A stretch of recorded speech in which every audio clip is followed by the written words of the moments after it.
Hey everybody. If you can oh great, you guys can hear me. Great. Yeah, sorry about that. The internet just fucking died on me. All right, well, that sucks.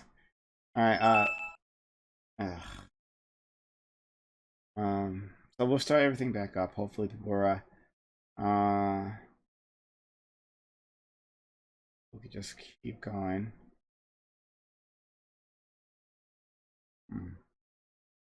But, I don't know. That Well, seems good. And I mean, you could do it in a merit-based way. Not to say that I'm an active proponent of this, but like a lot of countries have conscription, for example, where people join a military service for umpteen years, and then afterwards they get benefits as a result. I would How's get that? any kind of conscription service. No, Yeah. no.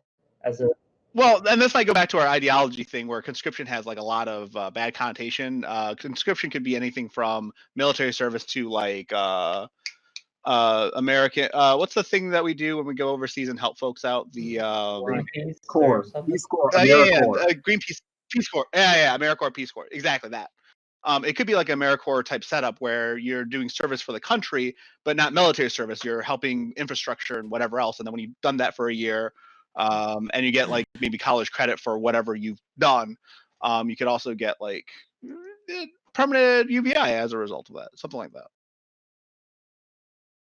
Yeah, I think here's the thing about like military service, like mandatory, or like a year of mandatory military service, or a year of like whatever other type of service, right? Or alternative, like a lot of countries like in Europe have like quote unquote conscription, but they also have like alternative service. So like you go in, like you do like community service for a year or whatever. And like one thing, and I think the socialists will like, I mean, I don't know how the socialists on the panel will react, but there's this idea, right, that like basically the military is the great equalizer. So it doesn't matter if like your dad was like, in the slums, right? Or if you're the son of a billionaire, right? The fucking NCO isn't going to care who your daddy is. He's going to tell you to scrub the fucking toilet, and you better scrub the fucking toilet, right?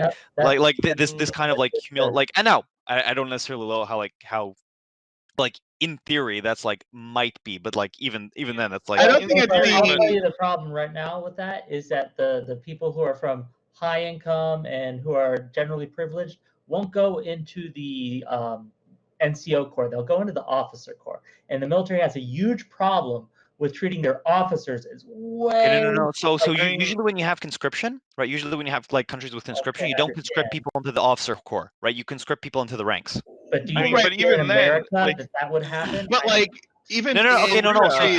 So what I was describing, right? Sorry. So what I was describing, right, is like hypothetically, right? What could be like a benefit of this? Well, like if you put everybody in the NCO corps, then this, right? Like that's what I was describing, right? Sure. Like I'm not necessarily saying we should do it, right?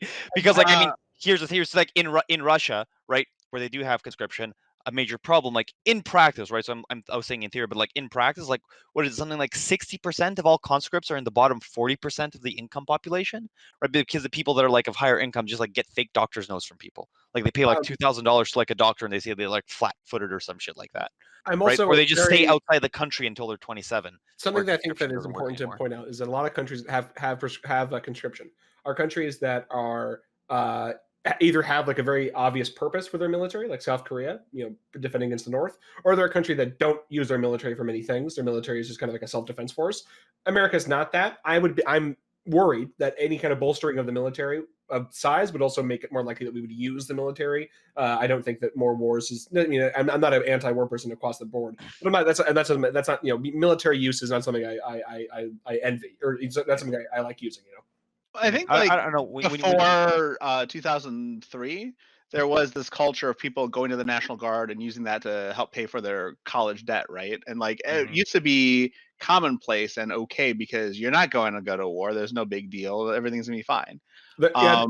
And that's changed, obiously. Yeah, there's an Ernest movie about this. Ernest Goes to War, where he goes to. Which they made an Ernest movie over.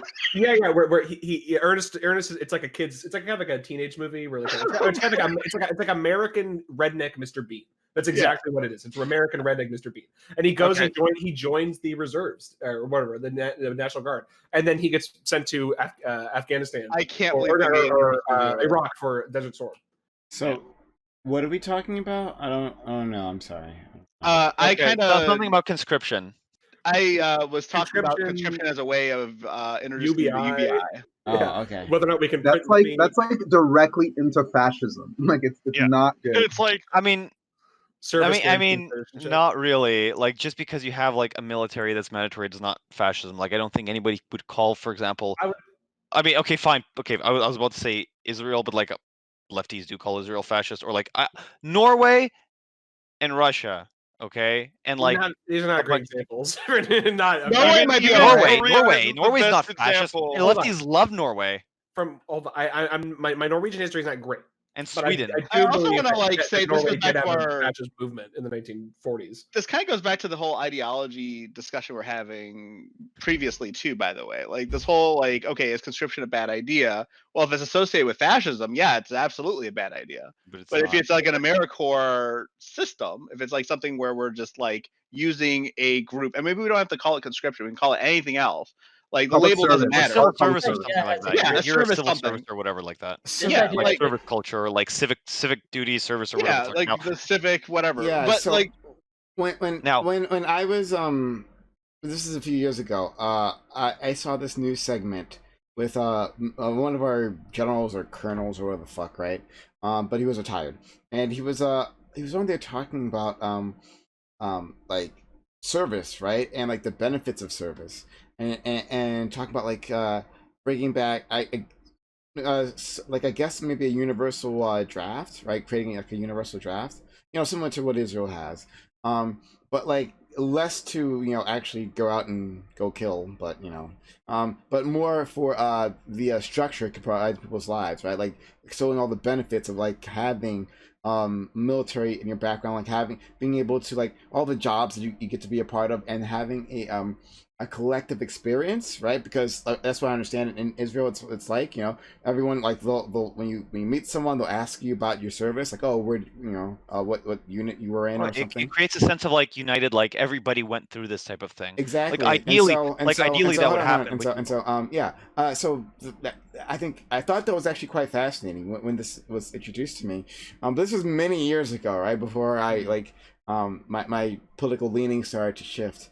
And expanding my view on like American imperialism, because like Kobe said, I think Kobe had it right. Like want to expand the military, they don't want to use it. Like especially fucking America, right? We want to use our military, and so I don't see us. And it's not like it's like a self-defense force. It'd be one thing if we're talking about like Japan's self-defense force, right? And that's how we operated. And more or less it's just maintaining what we have. But we are constantly having wars of aggression. If a US wasn't the imperial power that it was, then I think I'd be for it. But as it stands now, I'm not. What do you think, Landry? Or Landry, right? That's your name? Yeah, it's me. But yeah, change the name. So I think like that a common like experience that helps like build a community like is a good thing, but it should like that should be something like public education, not a common like forced labor. It's like in any situation where you have like an expectation that you're going to like do labor that can be directed in a way where you don't have like a choice, like even if it's not military service, it can always like it can be like directed towards like an abusive direction. Like in Eritrea, when they were fighting Ethiopia, they had to have this like gigantic like draft military and this extra like civil service, but this lasted like years, and eventually people that did civil service ended up just doing like labor in like the farms of like military generals. It was like it becomes ridiculous. You start like replacing like important public works projects with like forced labor. What a better idea is job assurance, like there's like some program where if you want a job, a job guarantee, and then you have a source of labor, but it's not forced labor. It's free labor. Okay. I'm going to say jobs guarantee plan not very good. Second thing I'm going to say is like I never actually like promoted like conscription or whatever. I just wanted to make like the funny point that like you could like put billionaire sons in the NCO Corps and then the sergeant would tell them whatever the fuck to do. Right? So like that was my point. I'm and gonna now it's getting like blown up in a different I'm gonna come discussion. clean here. I also said it wasn't necessarily fascist. That was also part of my suggestion things. about conscription as a means of delivering UBI is because I've been honestly considering something like this for years. Like I've been trying to figure out how to make this work. And I don't think it necessarily has to be conscription entirely. It could be a voluntary grouping, sort of like the job works projects or whatever. Like it doesn't really matter. I think that programs like that, if I understand it correctly, have been experimented with by varying governments and sabotaged actively by conservative movements in those governments. So I think that like a lot of the problems come from will, not necessarily the concept of the plans themselves. But I think the common experience that comes from a national program is a big part of why something like this would be good. It's not just the fact that you can say, you've offered service, here's your permanent stipend as a result. It's also everybody has this common experience, and you can't get that in the American public education system. Everybody has a different school. Every school has different funding. Some people get 30 kids per class, while some kids get 16 kids per class because they went to a fancy school. So like you need to have a unifying something to kind of fix our politics anyway. This idea, complete fantasy Narnia land, never going to happen, but it'd be very cool if it did. And I think that would solve all the problems. It'd be cool if we had, so obviously there's like a certain amount of like sort of jobs that need to be done in America that we could have people going and fixing roads in Alabama, right? But at some point, it's like we'll have like some level that's like, we don't need people digging holes and filling holes, right? We need to have like actual jobs. What we can do is we can make a deals with some of these South American governments that we fucked over and be like, hey, you got roads, you got shit, you got some shit, you got some timber to be broken down, you got some stuff that need help, you got some farms to be worked on. You got board some people up, teach them Spanish, ship them off over to Uruguay, and have them go learn, have a wonderful life experience, and they can help these countries develop free labor for these countries. We can pay them. It'd be wonderful. It'd be perfect to solve all these problems. So let's go to Whack. Yeah, Wick. Sorry. Wick. Whack is my cousin. Crack is Whack. Sorry, go ahead. No.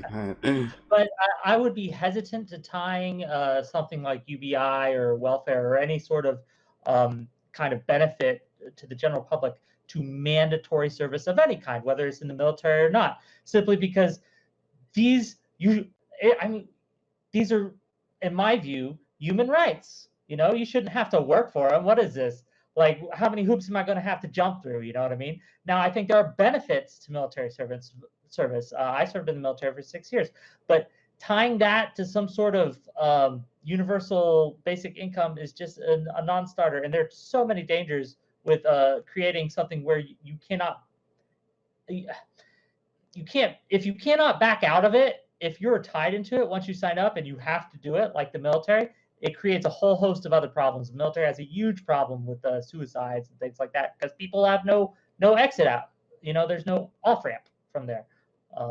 So yeah. So like, what would make it? The Russian military has its own problems. So yeah. I agree with you guys when you're saying not tied to any sort of benefits. In fact, I think they'd be pretty ableist because a lot of people who won't be able to take part in that, and we don't want to exclude them. And they're not anything less. I think, especially when you do something like that, people who for whatever reason can't join, right, or are looked at as lesser, as looked at as not contributing to greater society when they could be in other ways, but it's that's why my point is like what can we imagine in its place, right? So like some sort of civic service corps, like I think AmeriCorps, I think is the closest thing we have like that in here in the States, right?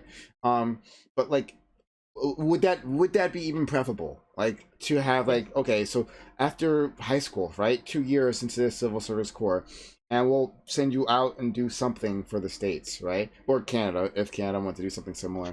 Would that be a preferable way to like one get people like job experience, right? Because you automatically have this level of experience, and wherever you end up going, give people practical skills, and to put money in people's pockets, right? Like it's obviously like you're starting out with something, right? Leaving there. So what do you all think? Having it so, naturalized. Sam, hold on, Sam. Yeah, so something that happens in Brazil, which has a conscription type thing, to the point where it's not really even, you could just like look this up, that only about 5% of people who are actually qualified for conscription actually do it. Because there's so many qualified like ways to get around it. Being in college, being out of the country. Like I'm a Brazilian citizen. I didn't have to do conscription because I lived in the United States. Things like that, that it's kind of a option there for people who aren't going to go into college, aren't going to be in full-time labor, to have some kind of work experience. And they try to make it so that you're stationed near your hometown, and a lot of different things. But yeah. Having a nationalized system that offers a job or some sort of civil program without tying it to basic human dignity type stuff. No, that's a great idea. Like having something that the federal government can fund and run that you can sign up for that isn't the military, that benefits infrastructure and things like that. Great idea. My only hesitancy is, again, is if you tie it to things like welfare, if you tie it to things like healthcare, if you tie it to things like UBI, then I get off. I back up. But yeah, as a concept in general, sure. Well, wouldn't it be better to have a way of getting the UBI delivered in some manner anyway versus not? But why? Why would it be better? Because then you'd have a demonstrated program that improved the economy.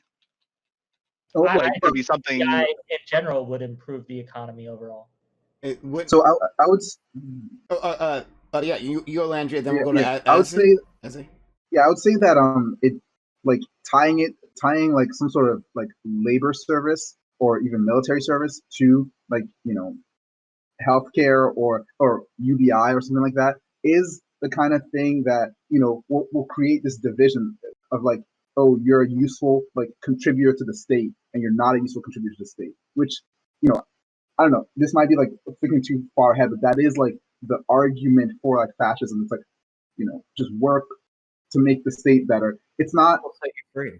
Yeah, it's not, and I think that's like not a good place to like build the foundation, the arguments for like universal basic income. It's not because you're helping the state in some way. So the UBI is worse because of where its base is, basically, is where the foundations are. So the foundation is everybody deserves money, then a UBI is good. But if the foundation is you have to have committed something to the state, then it's bad. I think in UBI in general, I think would be positive for the economy overall. It would provide it would lower crime. I feel it would help businesses, and I think just overall, again, I'm not an economist, I'm not an expert on this, but from what I've read and what I've researched, that's my opinion. As like, yeah. So like, when we're talking about like UBI, like my biggest concern, like anybody who's, I mean, you guys haven't talked to me. Like, things the first time me meeting you guys, but like one of my big things is like I like when I'm talking about policy, I like the actual implementability of the policy and like all the cost benefit analysis of like the actual policy itself. So like I see like a lot of people are like treating UBI as like a sort of like panacea for like all of society's ills, and like that's what I see like online, right? Not necessarily you guys, but like when I hearing like all the hype and all the whatever about like UBI programs, I'm like, well, I'm not necessarily convinced by all that. I'm also not necessarily against the idea, right? So like there's like different schemes where we like negative income tax, very useful way to do that, right? You kind of like replace welfare programs and like the complicated bureaucracy or whatever with like universalized program, like what we did with like CERB in Canada, right? Like cut down on bureaucracy, do all this other stuff, and that way it's like revenue neutral. If you find a way to make it revenue neutral, if like the funding mechanism makes sense, if like the adjustments to like the tax policy make sense or whatever, then I'm willing to say it's like, okay, maybe like I guess, right? So long as you're not just like, number one, printing infinite money, bad idea, right? It depends on like how like it's implemented. I'm not necessarily against the idea. I'm just not necessarily convinced by it as well. Well, like, how do we know if it works until we try it? Is like the point. I mean, like, I don't think it's gonna necessarily work either, but like I won't like, but my point, right, is like it's like kind of an unproven concept, and so like in the meantime, the policies that I would be more like, I would be more ready to like advocate for are ones that I'm fairly certain would actually work, right? More than the ones that are kind of unproven. Like if somebody else wants to decide to try it, like if it's being tried in, a pilot program for like a province or something, Prince Edward Island might actually be a really good place to do it because it's a small province. You have like decent amount of population, right? If they screw up, it doesn't like screw over the entire country's economy, for example, right? They only kind of really grow potatoes, and like we can see where There it goes was a from there, pilot program right? back in the 70s. There was a Yeah, pilot okay, program. like if they have like a few cities that do it, that's not like a decent amount like of size, especially if like Or all the civic other communities around them aren't doing it. Well, Like like it's the, an the investment results, to it's So- an yeah, and the investment to do the results research there and like development were on like those. Sorry, what's one it called? second. Like I just want to sorry. 1 second, and now I'll go to you, Sam, because I want to hear from you. But thank you, Pisco, for being so kind as to rate us with 32 people. Hello, everyone. My name is Prime. In case you don't know, I'm sure most of you do though.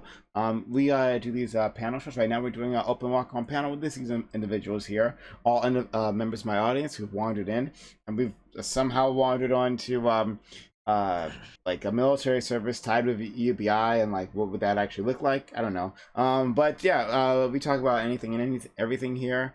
So if that interests you, either being a part of this or just watching this, then give us a follow.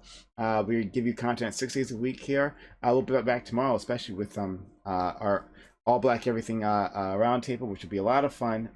So please be so kind as to follow the channel if you have not done so before. But Pisco, as always, buddy, we're always happy to have you here. I told you we've created a few streamers here, and Pisco is one of them. And we're always happy to see him around.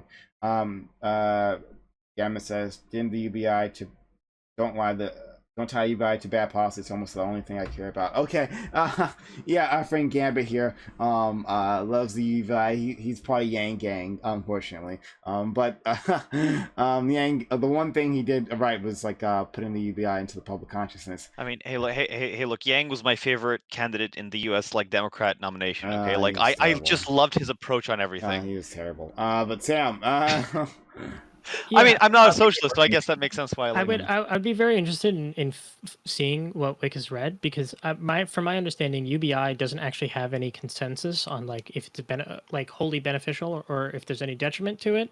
I understand that there are some preliminary researches that showed some benefits, but they weren't like good enough, or there wasn't a good enough body of evidence to showcase one way or another whether UBI, which is why like a lot of people are waiting for the current like rollout of UBI experiments to make a better consensus of the data. So if you have something to show that these benefits would there, you said you read something, I would love to read it.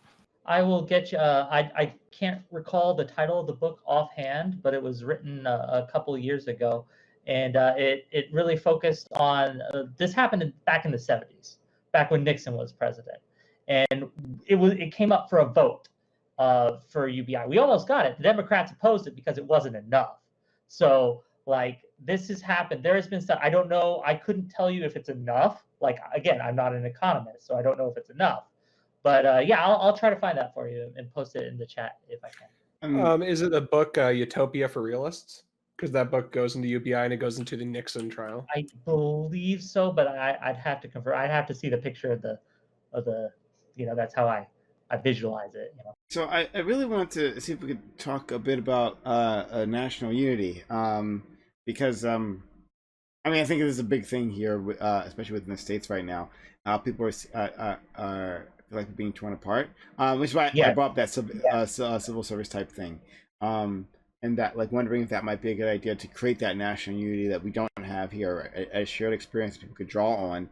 And discuss, right? And what was it? Oh, excuse me, Sam was telling how that similar program that you have in Brazil like puts you close to home, right? But is that, would we want that, like for this type of program, if you actually want to create some unity? Here in the States, we're very much well sorted in terms of our political ideology. Like we're very well sorted that way, and it doesn't even happen automatically. It's just a thing that people gravitate to, right? The more liberal you are, the more likely you'll be in the cities, right? Conservatives in the suburbs and rurals, right? So like if we have to have some sort of civil services or mandatory civil service, would it be better maybe like if we mix people up, like okay, we're gonna send you off to this other state far off Yeah. here to get that experience. What do you all think? Well, first, Yeah. Kobe had his hand up. Absolutely. Hold on, Kobe, you had your hand up. Yes, it's tangentially involved because but it's about like kind of like national unity. I'm actually kind of interested. This is mainly about California, but I actually think that one thing that California should do to try to push back against some of the like there's a lot of like anti-Hispanic ideas. There's a lot of there's some feelings of like between some of the more majority white and rural places in the north against some of the more Hispanic and diverse areas in the south, etc. I really think that we should push being a bilingual state. I think that having Spanish and English, I think this is something that is actually, I kind of am, the more that I read about it, I'm kind of becoming convinced that that language is like the glue of nations and ethnicities. That's what keeps it together. This is a big thing for the Jews, right? Is that Hebrew and Yiddish and stuff is like keeping this alive no matter where they are. You can have the same book, you can sing the same songs, etc. I think that's actually a really important thing, especially in the age of internet where there's so much communication, and I think that's really important. But that's not, that seems to be a little bit different direction where you wanted to go. Okay, yeah, thank you. We'll go to Azzy, Sam, and then Aladdin. All right. Yeah. So like I think that like if you're going to have like a sort of public service thing, then like mixing people up from different regions is absolutely like a must, right? So it's something like if you want to like create this type of national unity, it's like hypothetically, like if you were to do this and that's one of the goals, that's actually a very good way to do it, right?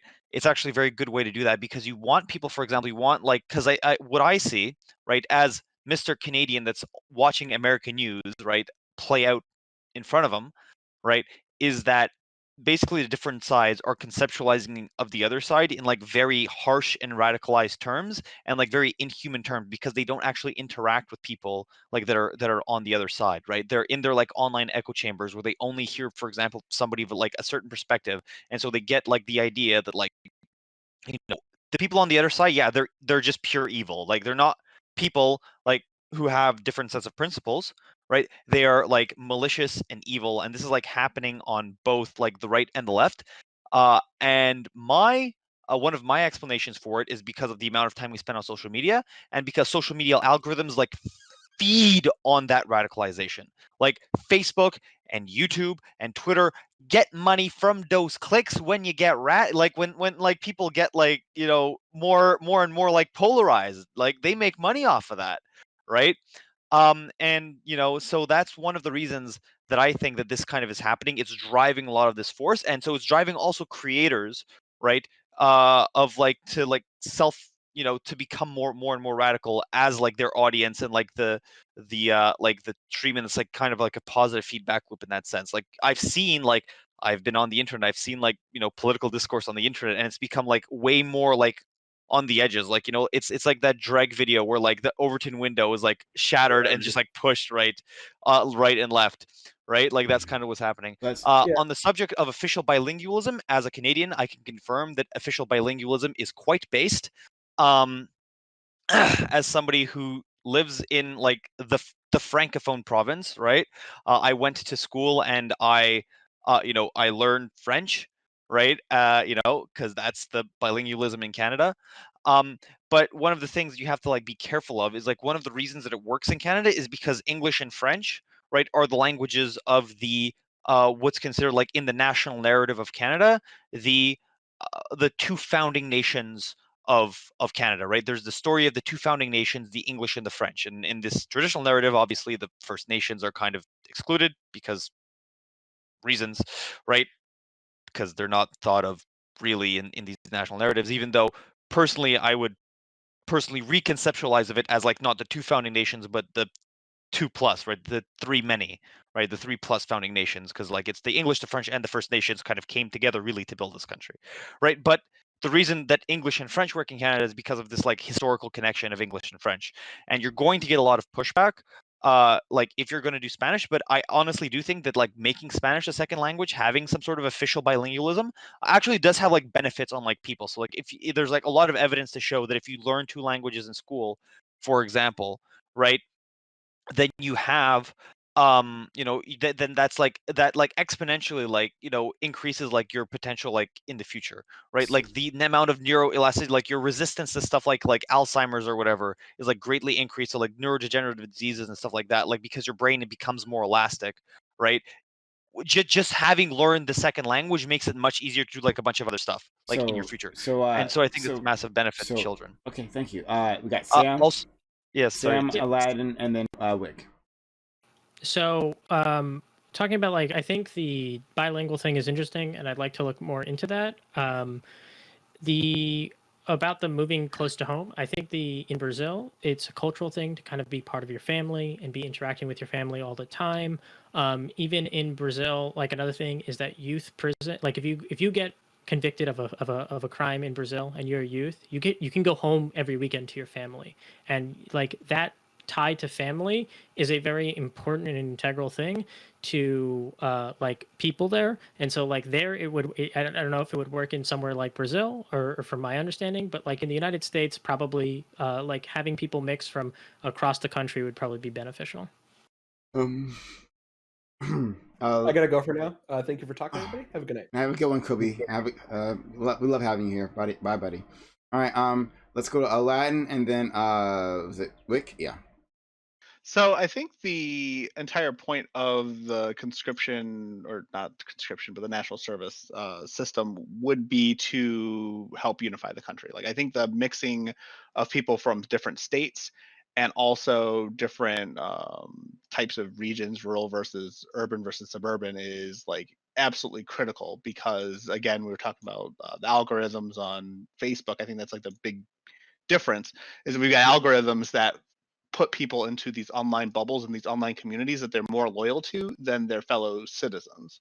And we need to like kind of find a way of changing that. And I think this is, I don't want to say our best shot, because maybe that's like overstating things, but I have not come up with another idea for fixing this. Like there's no, like, how do you get a Republican from Alabama to start chit-chatting with like a Democrat from New Jersey? Like it sounds almost like a GoFundMe like program, a Kickstarter program. It sounds like a fun body cop movie, actually. So let's go. Are you done?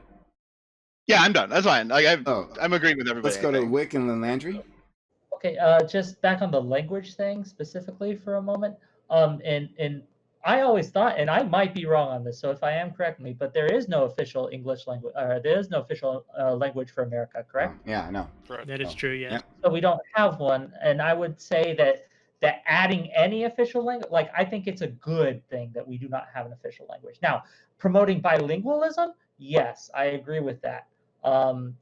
Now, there's the old joke, like, what do you call someone who knows 2 languages? Bilingual. What do you call someone who knows 3 languages? Trilingual. What do you call someone who knows 1 language? American. So, there's that there.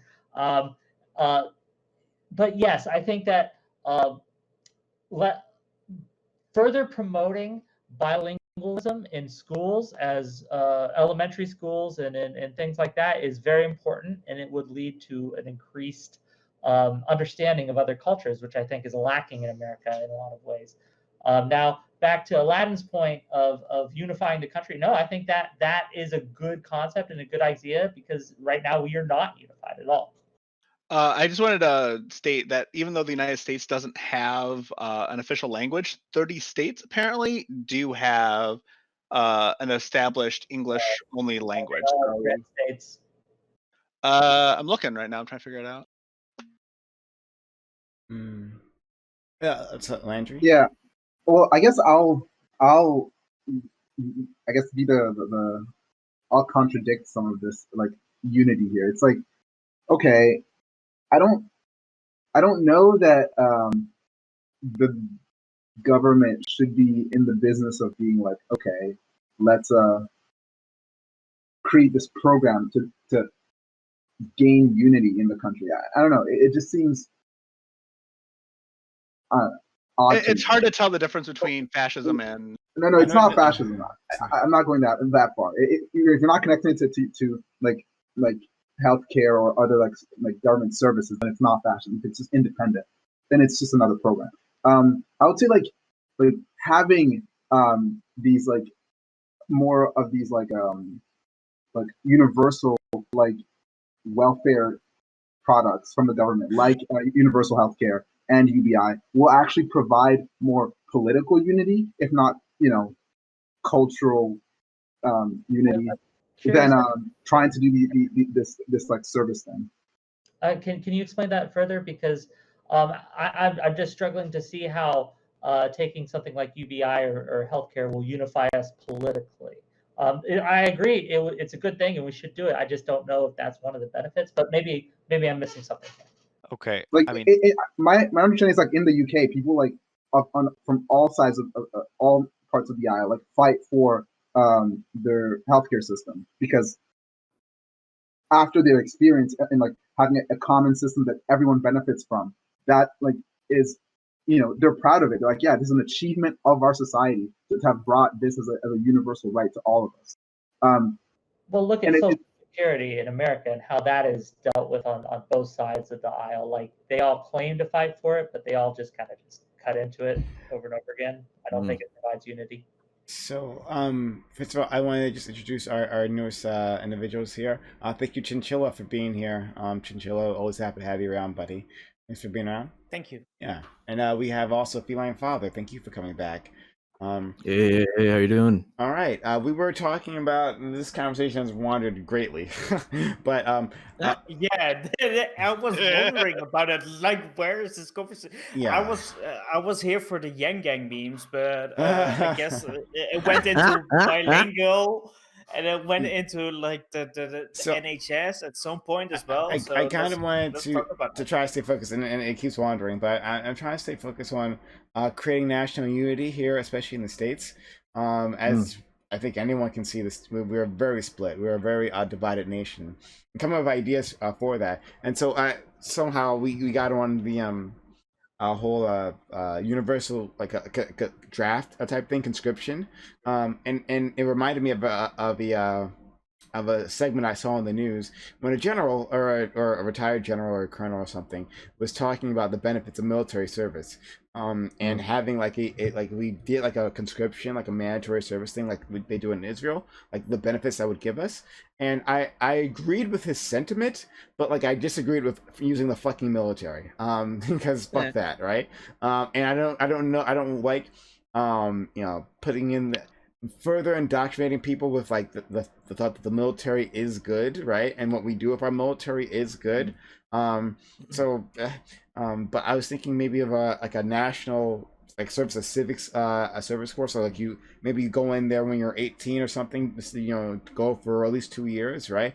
And it's a jobs program. Maybe you could even stay longer, right? Like the military, you go for initial tour, right? And then if you like, you can stay on longer.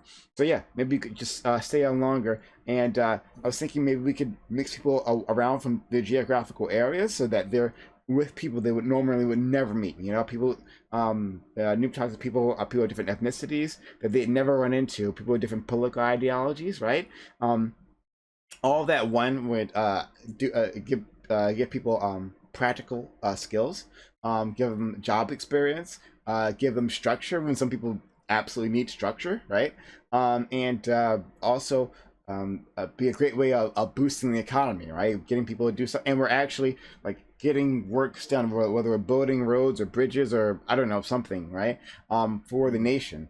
So I think this would be a really good idea to do all that stuff and create national unity. So I'm just curious what you all think of that.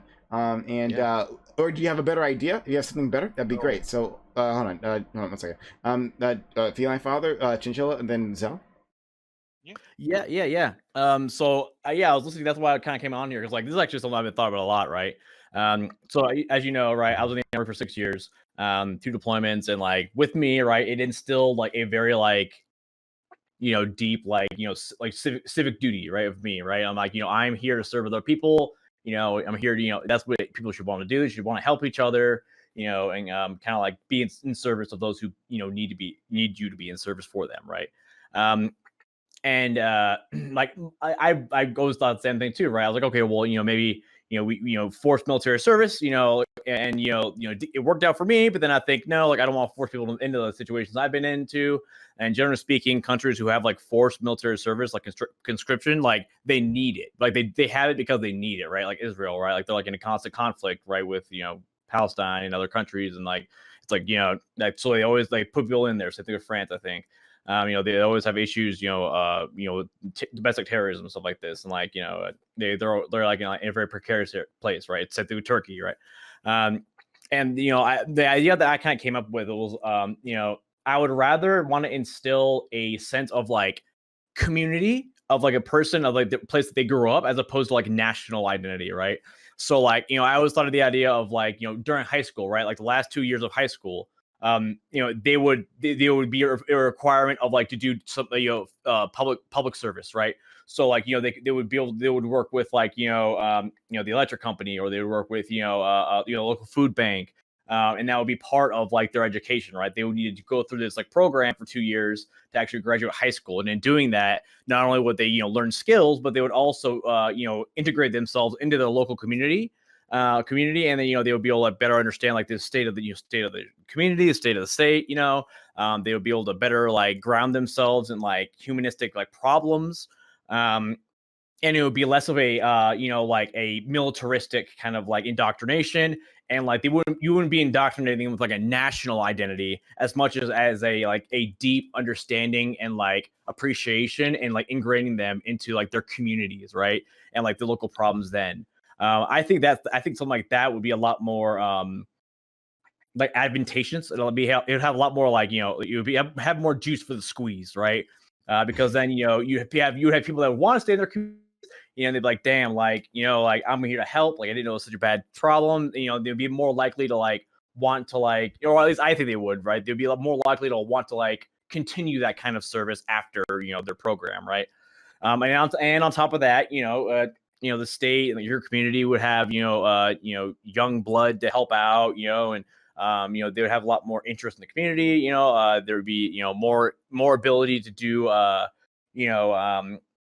like public programs, like civil programs. So like you'd have like more kids and more teenagers to do like Meals on Wheels for elderly, more people to staff your food banks. And it would just be like overall, just like a net positive of everything. So that's kind of the way I look at it. Thank you. Let's go to go to Chinchilla, then Zell, then Aze. Oh, and then 11. Yeah, so within the Netherlands, we had something like that, but we got rid of it, and it's actually quite funny because actually the conservatives were advocating for this, and I actually agree with them for once, which is kind of funny. But then again, it's like doing some civil duty in that regard. I think that's so tremendous useful, also to see like all the parts of your society, so to speak, because of the fact that I worked in healthcare when I was younger as well, and you see a whole different slice of life, so to speak. And in that regard, I think that it's like very useful for younger people when they're like around the age of like 17, 18, somewhere along those lines, before they make a choice where they go to college, where they what they're gonna do, because it's very hard to pick a choice what you're gonna do. um, so if you can elongate that the whole decision of like choosing what you're going to do with 1 year, I think it's actually beneficial for the people themselves, and also for society. So it's some kind of a conscription, civil service, not military service. I think that's not useful. I think like civil service, something along those lines, is perfect. Let's go to Zell, then Eze, then Aladdin.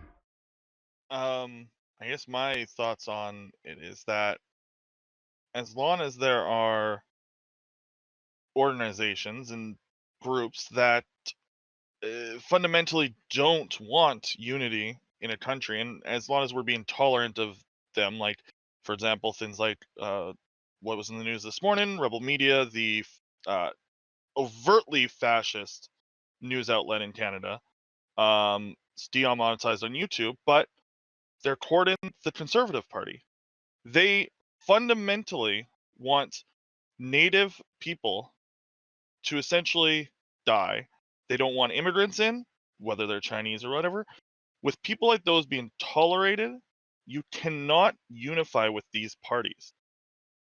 So under no circumstances, while these parties exist, there's no such thing as unity that can exist. They might, like, these ideologies that want people dead or subjugated, they need to be dealt with before we can even talk about unity. Is that the case though? I mean, and we'll move on to I'll end after that. But like, is that actually the case? Because, well, I mean, I think one thing is that, so one, I think one of the big problems here in the States is that people feel hopelessness, right? They feel like they have like no future, right? There's like no they have no direction, they have no structure, right? Especially a lot of these young men feel like these opportunities are drying up all around them. So there's that. So giving, again, this civil service idea, I think, would go a long way for that. Two, people, we're in our own enclaves, right? That we don't actually meet other people, so it's very easy to caricature them, right? And make them out, scapegoat them, make them out to be the bad guys, make them out to be the ones destroying America. Like, these are the people who are responsible for everything wrong in your life. If you actually got a chance to meet them, right? Now, this wouldn't work for everyone, but if you got a chance to meet them, I think that would be a great way for people to demolish that type of ideology, right? So that people wouldn't even fall into that at the very first place. It's like, no, I can't be like what you're telling me can't be true, because I've actually met these people. I've sat down with them. I've ate with them. You know, I've shared meals, and they're great people. So I don't see why we have to wait to demolish these ideologies first. Zell? Do you think that somebody like a Lauren Southern, who has been arrested because she tried to burn down migrant boats, you know, that these people can be there's a certain reintegrated in any way? And like, some people in chat are like, oh, you just don't like them because they have different immigration policies. No, I think you maybe missed half of my statement. So if you think that was the main part of my statement. So I would say, in terms of people who have people who are hateful, that it depends. Some people are definitely gettable. Some people, you could definitely bring them back from the brink. It's happened before. It's a continuing thing that happens, and there's some people who can, right? Like, it was just the guy who was arrested. When I specifically say it's not so much the people, but the organization. I'll just finish this. But like, there was a guy who was arrested. He was part of the military. I can't remember what corps. But anyway, he styled himself in like the Hitler in a Hitler type of hairstyle, right, with the stash recently. And he was planning, I think, some sort of attack. He was arrested. But this guy, he was within the military. He had sat down and ate with everyone else, but no, he was like hardcore racist. Maybe that guy is irredeemable. Maybe that guy, you know, we can't deal with that. But I think there's still a relative few of those people that they actually got this experience, got the chance to talk with other individuals, right? That we could definitely reduce that sort of hatred. But you were talking about organizations, so finish what we were primarily, yeah. So yeah, no, I primarily mean that we, and it's the problem is that it becomes a hard line, because if you stomp on them because of this, well, when a conservative gets in power, then does CBC in Canada or more neutral news network get canned, because neutrality generally leans towards the left, as we know, the old adage. Yeah, it's a rough issue, but I honestly can't. That all sends us down another rabbit hole. Oh man. Maybe we should. Anyway. But hold on. Okay, so we'll go to Isaiah, we'll go to Aladdin, then we'll go to Sam, then we'll go to. I think I think that like the No, I think that CBC has a distinct like LPC bias, not like left bias, but Liberal Party of Canada bias, simply because it's like in their financial self-interest to do so, because the Conservatives constantly rail about like defunding them because they want to because a lot of the libertarian types don't like the idea of a state-controlled media outlet, right? And so it's in the financial self-interest of the CBC to promote the Liberals, because that way they can keep their funding without having to do ads and stuff. I think that's a much simpler explanation of like why the CBC quote unquote leans left. Also because in the Harper years, right, the conservative journalists did this dumb thing where they tried to start Fox News North, otherwise known as the Sun News Network, and so they all basically canceled themselves from like your traditional media outlets and went to start this news network, which promptly went bankrupt. So that's another reason of why, like, since Harper left, like during the Harper years, they tried to do like Sun News Network, and it failed miserably because the only reason that Fox News succeeded is because they had like funding from like the Fox movies, right? Because starting up a news network is incredibly expensive, and people don't like realize how expensive it is when they do it. You don't just get profit; you have like several years of like not having a profit before you actually turn a profit, right? And like just the idea of like, yeah, sure, there are unsavory groups like Rebel News, which is Rebel News, right? And like I don't think any sort of like actual like no political party in Canada takes them seriously. The Conservative Party shuns them. They've shunned them for like a while.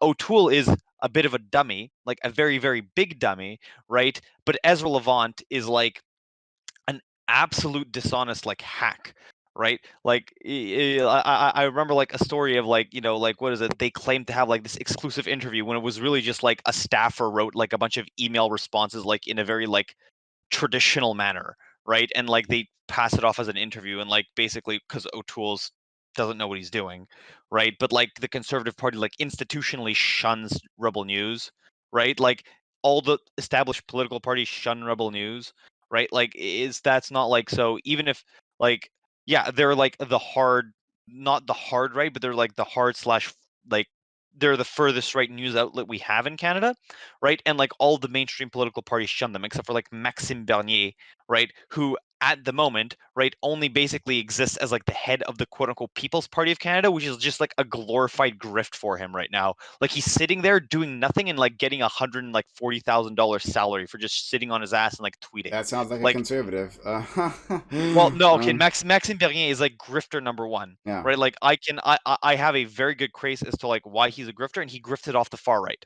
right? So he grifted off to the far right in Canada. He used to be like just this like libertarian dude, right? But then he lost the conservative leadership race, and so he got like salty and like split with the party to start his own party. And like in order to do that, he basically like grifted off of like the quote unquote basically the crazies, like, and like the insane people and like the anti-vaxxers and shit like that. And like he lost his seat in parliament, which was fucking hilarious.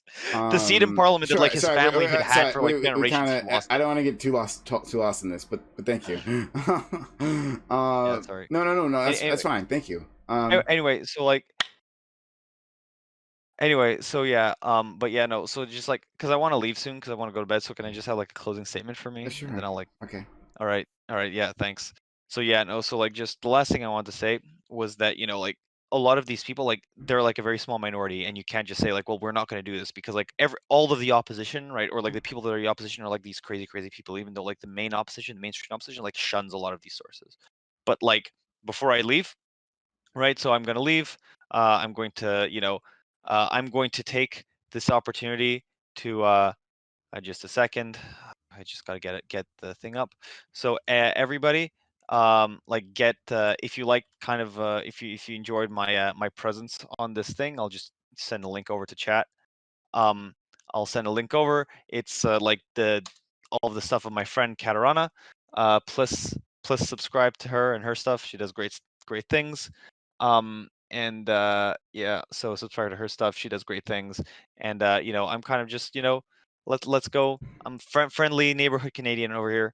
So official bilingualism, very different than just bilingualism, right? Much more difficult, but you should definitely teach your kids more than one language.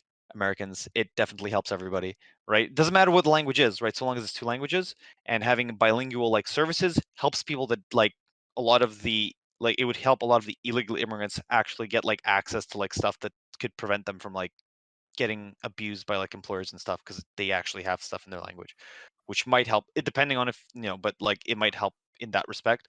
Efficient bilingualism is good. Teach your kids a second language. Subscribe to my friends and like join her Discord. And I'll be off. I'll see you guys maybe at some other point. Thank you. Have a good one. See ya. Nice Yeah. promotion. I liked it. Bye bye. Okay. So back to it. We had Aladdin and we had Sam, a wordy wick. So where were we going with all this previously? I think we're focusing on. Well, I mean, The what I was civil going to focus service. on was unification through conscription-like program. and dealing with like racists who might you know make it in like Yeah, so I whatnot. wanted to like focus on Zell's point, which is like, how do we do this while these organizations exist? And the point is that this is how you kill those organizations. These organizations are a fellowship.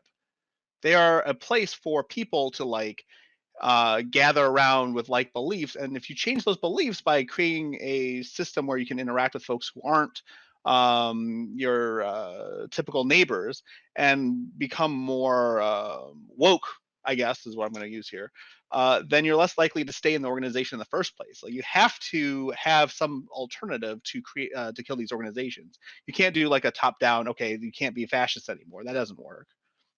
In fact, when my dad was working security back in the 60s, 70s, and there was a Klan movement, a Klan gathering in Ann Arbor, Michigan, of all places.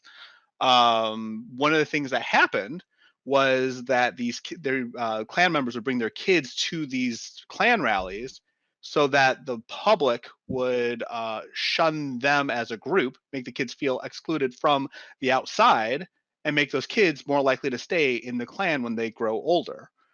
So there's a lot of indoctrination that comes from isolation. So we need to find a way of preventing that, and I think this works for that. So that was the one thing.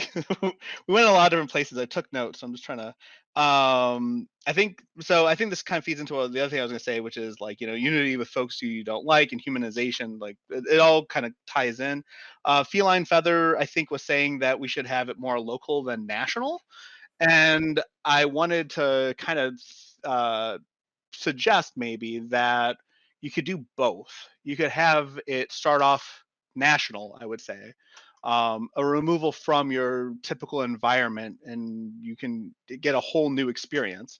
And then once you've had that new experience, you can take it back to your local, to the local level, and help kind of create a new way of doing things. Because I think if you do it the other way around, you start local and then you try to move it national, you might get I don't know. Maybe you can just kind of mix it up. I'm not sure. What do you guys think? No, I think starting national has its advantages, but it's easier, I feel, to start local. Just because high school is less travel time. It's just easier on a logistic scale. So like I kind of push back a little bit against like the whole like nationalization, like the whole like building a national identity for that, only because like when you think of the federal government, right?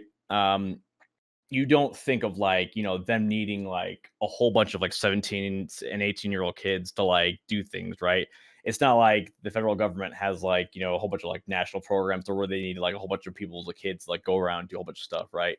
A majority of the needs that are needed in a community, are needed in your community, right? In a state, right? There's not things that like the federal government's necessarily like, intervening in, and like I said, I would rather try and focus hyper focus on like state and like local community kind of building with like younger students, because like it like builds on like previously known knowledge, right? So like if they didn't think that like anything was wrong in the community and they thought like everything was hunky dory, and then all of a sudden they get put into a community program to where they need to like deliver food to old people, or they need to do like food bank stuff, or like they need to help clean up the streets and everything like that. Like all of a sudden it gives them a reality check of like, wow, like I've been living this my whole life and I never realized how shitty it actually is, right? And then that way they can actually like, okay, like maybe I need to like kind of like zoom out a little bit and like actually like kind of start taking in my environment a little bit more, and like actually kind of like start like like actually like reassessing how I've been interpreting everything. Let's go to Sam, a wordy wick, and Alanji.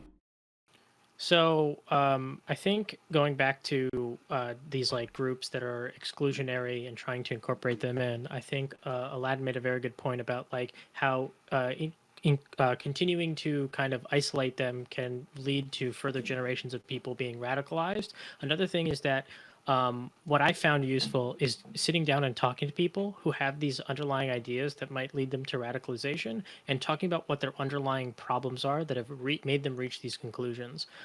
So in my hometown, I've talked about this quite a few times on the panel. I've talked to a lot of people who are anti-Semitic, and like figuring out what their underlying problems that had led them to look into like these anti-Semitic conspiracy theories kind of helped. And this is something that actually these hate groups or these like radical groups actually do.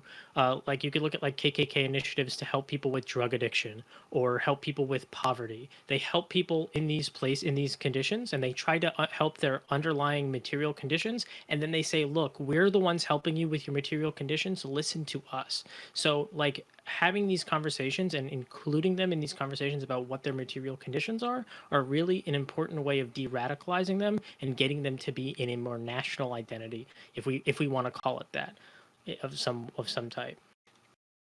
Yeah. Sorry, but Sam, like Sam, Ellen, you both brought up like this tremendous topic that is basically that online it makes the whole problem even way worse and way bigger, so to speak, because of the fact that people are recruited online. Because basically the people that are left behind, so to speak, the guys that are living at their mom's basement, so to speak, uh, they get recruited in these groups and stuff like that. And I think that that's a great point that you both brought up.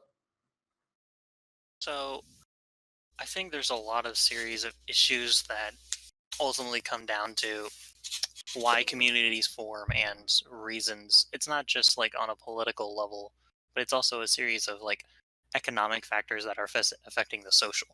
So for like example, we have critically, I have of the mind that conservatism forms more effectively with lack of education or anti-intellectualism. So that's my mind. So what happens is like there's a strong correlational link between like critical thinking and conservatism. The less critical thinking skills you have, the more easily conservatism forms, and this is also like a strong like a tie to the alt-right pipeline. While the conservatism pipeline versus alt-right pipeline are different, they have a lot of like relationships between each other, and the differences between them can often be like so minute that it makes it easier for that transition. So what in that instance is what you need to do is have a greater level of education. And then there's also the issue that is because people often associate left like echo chambers versus like right echo chambers. And the reality is echo chambers within the left come from a fundamental place where they've been dehumanized, where like remember with queer community, part of like communities for people of color, is those communities have been aggressively attacked repeatedly. Because of that, it's not that they are opposed to associating with other groups, with other. Oh, wordy, buddy. No, pipeline. It sucks. I actually want to hear more from but Yeah, that was interesting. he was but what I want to ask them though is that he made the statement that the more conservative you are, like the worse your critical thinking skills are. I would like counter that. Well, conservatives will say, a lot of conservatives will say the same thing about you, like being on the far left. Like how could we actually determine that? I don't know. They're back. Oh, hey, where did Yeah, you cut out. At pipelines, you cut out. Okay, so there's the pipelines, but then there's also like education itself, and you have to realize that left communities versus right communities. The left community comes from a place where they've been dehumanized, they've been attacked repeatedly, while the right communities are often the aggressors. And I'm not saying the left communities are perfect, but there's a significant difference here. Is one comes from a place of protection, one place comes from a place of aggression. Yeah, I perceive the slight as opposed to the actual slight. So where did? Oh, sorry. Well, I was just wondering, because you had said, the left and like people on the right, the conservatives, are more likely to have poor critical thinking skills. So, but when they say the same thing about you and about us here on the left, how would you Like, how would you make that statement to them to prove that they have less critical thinking skills? Well, there's just like a reality here is like the left relies on much more evidence-based arguments. Like this is just a fact. Like for example, like queer statistics. We've had statistics on like people of color. Like for a long time, conservative talking points are like race IQ, JQ questions, all those like realities. While people on the left make arguments of like people are people, people who deserve equal treatment. Like fundamentally, a main argument of the left is the treatment of basic human rights. I Like, think I think this is so easy. I think it's fundamentally lazy to clarify everyone on the conservative no, I'm point as Yeah. less no, what creative or less critical thinking skills. It's just lazy. It attacks them, which is ironic given your point, because this is something that they have constantly for years felt attacked by the intellectual intelligentsia, the intellectual class, if you will, that their groups are forming for the same reason that they feel dehumanized. They do. That is what they do. They no, feel no, but there's a dehumanized difference. and There's a attacked. difference here. There's a I difference here. agree with It's because- that, but feelings, how they feel, is the Yes. same. So what you need to do in that instance is you need to address the educational issues. You need to have actual educational policies to address those poor critical thinking skills. No, because when you have people going through with the same amount of education, there are a lot of PhDs with huge, Not even PhDs. very critically thinking, who are very conservative. Thomas Sowell, Milton Friedman. These guys are brilliant. I disagree with a lot of them. But you're pointing to outliers. I'm talking about general populace. I mean, it's the messaging. That's why this is the way it is. It's conservatism isn't inherently stupid. The point is that the conservative messaging in this country right now is a lot more simplistic versus messaging from the liberal left, which has got a lot more nuance, and it's easier to access one versus the other, I would say. But the left also has a much more informed means of understanding reality. Well, I mean that's debatable. I would debate. If you're trying to tell me that like leftist policies are always based in some kind of like evidence-based reality, no. You're misunderstanding. I'm not making an absolute statement. I'm making a general statement. Right. I mean, if you're gonna make whether you're making a general statement or you're making an absolute statement, the statement still is kind of ridiculous. No, it's really not, because what happens is we can make these fundamental arguments for communities here because we realize that these failings of capitalism are much more institutional issues, while you can realize that the failing, like people are going to support capitalism. Can I ask you a question? Sure. Can I ask you a question? Because basically, what are you going to do about it? Like, are you going to put them in the re-education camps, or are we going to help them out with some education? What is the solution here, in your sense? Because you are claiming that conservatives within the US are non-educated or not that smart, so to speak. What's the solution here then? So what the issue is, you're viewing it on a short-term trend. We have to look at it a long-term trend. We've seen the benefits of education on a long-term trend over generations. By having more educational institutions and more fact-based education, such as sexual education, we can help decrease the effect that conservatism. So you don't have any solution. So you don't have any solution. Can I just jump in here? Landy, he's been waiting.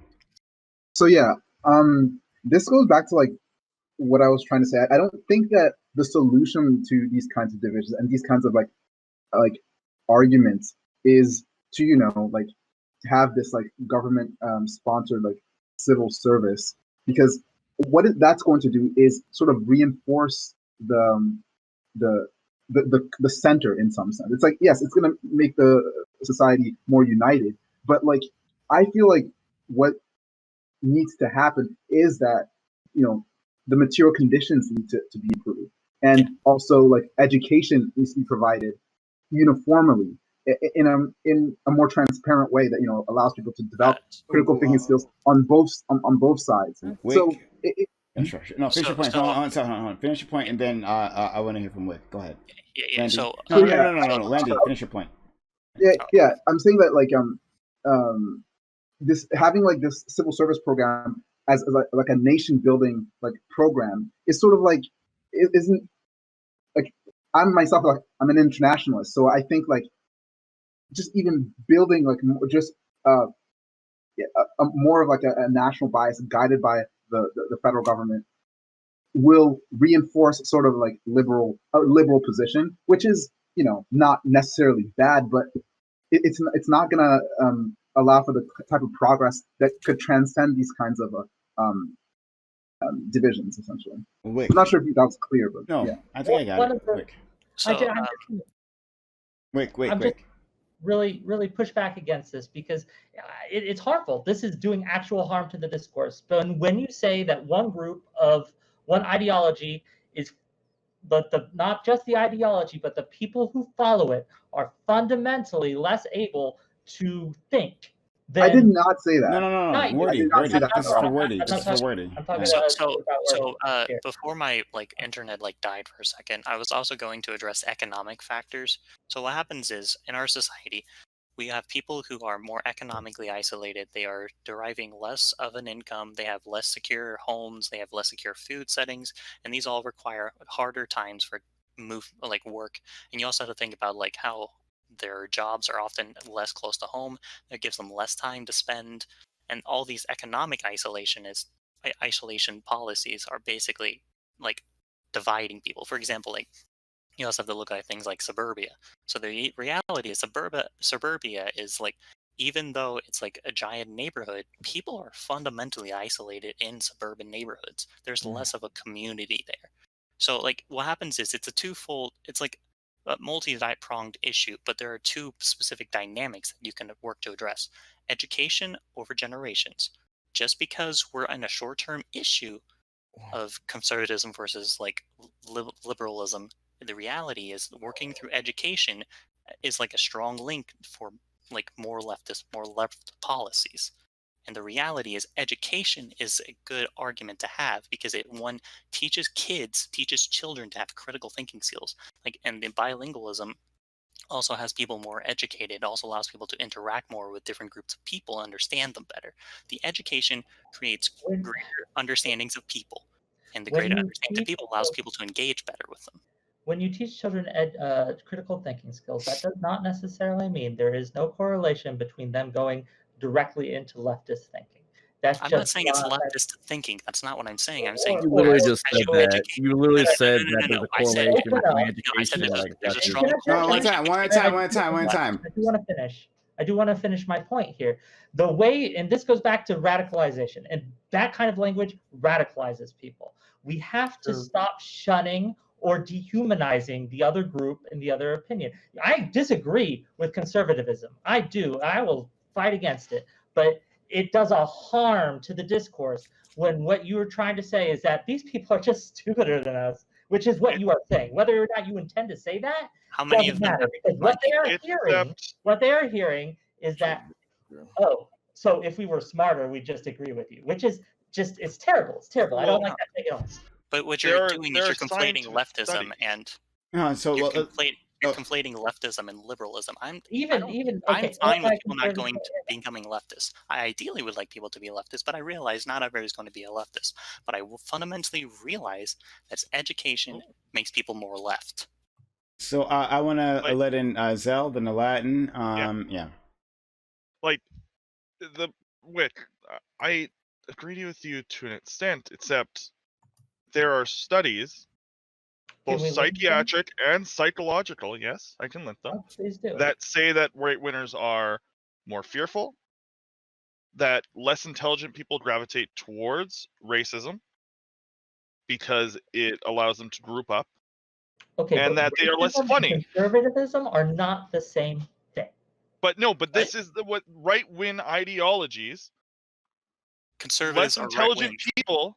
Less intelligent people gravitate to the right wing. Conservatism. They are two separate things. Conflating them. Okay, I understand that, but I don't know. Oh boy. Right, racism is probably conservative because conservatism. Wait! Shut up! Look, hold on. We were waiting. Saying what I say. Listen to the. Hey. Thanks. I see my time to Vivian. Okay, fine, Vivian. Thanks. I got a reason for saying what I say, right? Like, just listen to the reason, and you can argue against it, right? Conservatism is the preservation of the current order. Sometimes a regression to the previous order, right? Which is what we generally refer to as reactionary thought. Now, the current order is one in which, systemic racism exists. Black people are systemically disadvantaged in this society, both, legally, socially, whatever, right? Conservatism is the idea that we ought preserve this racist order. I'm sorry. That's stupid. That's a stupid take. I'm going to say it. It's It's terrible it's take. not based on data. It's not based on evidence. You read it on It's based on Twitter evidence. and you repeated it. Let's That's go. just What data do you want? Do you want the data to back up the fact that America Okay, is but you are saying what your argument is that if you are conservative, you are racist. How is that? My argument is that is if how you- that if is you're your argument conservative, right now. you I'm want to- That's saying not, that was that, hold on, that wasn't my her argument argument. is that Totally if you my argument is that if you're conservative, you want to preserve the current order, and the current order is systemically racist, right? And therefore, if you're conservative, you want to preserve a racist system. Now, you may or may not personally, individually have views about Black people or whatever, right? But your ignorance about this racist system, which is what it has to be. Whoa. So Black people are racist? Because apparently Black people are racist. No, because there's a large majority of Black African Americans who hold conservative values and probably would be conservative if not for racist. Look at this white outright. boy. Black people are racist. So, but there's a lot of racist Black people. No, but I was by on your Jesse Lee Peterson's show. I know what a racist Black person looks like, friendo. Get out of here, man. No, hold on. Okay, hold on. Let's actually engage with Vivian's argument, and of course, Vivian, I'm always happy to have you around, buddy. Hey, but and Latin, I'll go to you afterwards. Like, let's actually engage with art. So, Azzy, right? You're saying, well, are Black people racist? Well, I've been in Black community. I've seen a lot of racism there. So, I'll throw that out there. You know what I'm talking about. You know the comments that I'm talking about. I know what you mean, but you don't call it racism. No, we have. It is not true. You've heard those comments. You heard those comments, right? Like, oh yeah, I know exactly what looking you at mean, our but Asian you brothers don't- and sisters, right, and making comments. No, you heard them. You heard them. Don't fall for it. No, you heard them. So like, let's be honest here. Let's be honest, all right? But beyond that, right? But no. If you're saying like, you said yourself, Black people hold a lot of socially conservative views, right? And how that usually come out against our LGBT brothers and sisters, right? Like, we know this. We know how that there is a lot of homophobia and transphobia within the Black community. So like, that's it. Like, this is what she's talking about. Like, the current order says that straight people are the norm, and anything else is derivative, is degeneracy, right? And so conservatives want to maintain that. If there was a different order, right, with where we move people around here in terms of who's on top and who's on bottom, then they'd be for that too. So that's what she's trying to say. Hold on, did I get you? Hold on, one second. MxVivianWulf, I just want to be clear. Did I get your argument correct? I don't want to miss. I mean, yeah, I'm not saying that any individual necessarily harbors hate for a minority. I'm saying that if you are a conservative, you necessarily want to preserve what is a systemically racist system. Like, can I respond? No. Before you guys do, I want to just let Aladdin, then I'm going to go to Azzy, and then Wick. All right. All right. So fortunately, I do have a very strong opinion on the thing we're just talking about here. First, I want to premise everything with education is good, and everybody should have critical thinking skills. That's very important. I think that's a great thing. Secondly, I want to talk specifically about this. So there's a distinction between valuing the racism in a racist system and self-interest. So if you're a conservative, you're not necessarily valuing the racism in the racist system, you're valuing the parts that impact you directly. And I'm not saying that it's okay for your self-interest to take precedent over compassion for your fellow humans. What I'm saying is that referring to them as racist is going to make them more isolated and make them less likely to support you when you're trying to create equity and justice. So like the I most don't care. I'm way- not trying to convince conservatives I- that they're racist. I'm making essentially an academic or philosophical argument that like the continued preservation of the current order is one that preserves racist systems, that enacts racism upon the world. and right? I maybe what you're trying to say is that fundamentally. conservatism in the United States is mostly racist. If like, since it's the whole history has been that way in some sense, it doesn't have to be that way in every situation. You could apply it generally to like world history of conservatives, just in general too. I mean, so that it happens that like a lot of our base systems are racist, and thus, if you're a conservative, you want to maintain a racist system. Like I understand that concept. I think the point, though, is when we're addressing conservatism and talking about what the problems with conservatism is, I don't think you can target the. I mean, academically speaking, you can say yes, you're perpetuating a racist system. Academically, you can talk about the problems of conservatism and say that it is racism. However, when you're addressing conservatism and trying to figure out what the challenges are and how you can shift someone's perspective and make them more liberal, I guess, you need to address their self-interests and figure out what you can do to help. And I think education is great. I think critical thinking skills are great, but that is not what makes someone conservative. It's not just that. There's several instances right, of there's a lot of stuff going on, but what I'm saying is like the messaging that conservatives have is a lot simpler and without as much nuance. And I think it's entirely possible for there to be a leftist messaging that is also without nuance, that is also simple, that would appeal to folks who are less educated as well. I don't think it's inherently conservative. Yeah, we tried that. It's called "Don't Be a Cunt." But all right, that was my first point. I have one more point past that I want to. That goes back to the topic and addresses Landry earlier, referring to internationalism. And I mean, I guess this is trivial at this point. You know what? I'm just gonna let it go. Never mind. Let's go to Azzy, then let's go to Wick, and then Wordy, and then Landry. Just conflate racism with preserving traditional values is such a gross generalized. It's just it's so loose. What's it's traditional almost, values to you, Azzy? So traditional values is not just it's culture, it's civilization, it's religion, it's social. You're it's being very community, vague. You're being economic. Very vague. No, that's exactly what it is. No. Yeah, true. I know it's true. But like, be more specific. The word conservatism. Be more specific. You could put conservatism towards Israel, but would you say Israel is being like racist? Yes. Israel is a racist society. 100%. Yeah. You yourself borderline fascism. Borderline fascism. Yeah.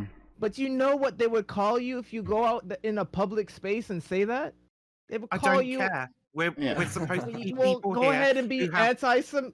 No, I'm not going to allow you. I don't care. Israel's an apartheid state, right? I know you don't care. That's why you say silly things in a public platform. I know you don't care, Vivian. Buddy, it's not silly things. We're all supposed to be people here who are interested in politics, who are interested, right, in these class, race relations, whatever, right? We're all supposed to have a basic fucking understanding of this shit, okay? And if your argument is I can't go to fucking Billy Bob in Appalachia and go, hey, do you know you're upholding a racist system by being all God and country? Like I fucking agree. So upholding I'm not done. I wouldn't engage. You're just rattling on nonsense. I'm affording you the respect of assuming that you're an intelligent individual who understands these systems, right? And I'm talking to you, not fucking rando dude in Appalachia who's never seen a school in his life. Okay. And I'm talking to you that the inferences you're making isn't very critical thinking. You're not using a lot of critical thinking. It's just this is silly. Like to say that How is conservatism it is silly? just I race think that the because you are fundamental- basically critical you are thinking. basically This is the you one are I'm using. basically This isn't critical you are thinking. it's not. You're basically This is equating literally ethnocentrism. critical You're thinking. We you're are thinking equating critically right now. you're equating you want me to answer? You're equating ethnocentrism with conservatism and you're saying all conservatism is basically racism. What, I'm saying that that's in what- the United States, the current system is No. one.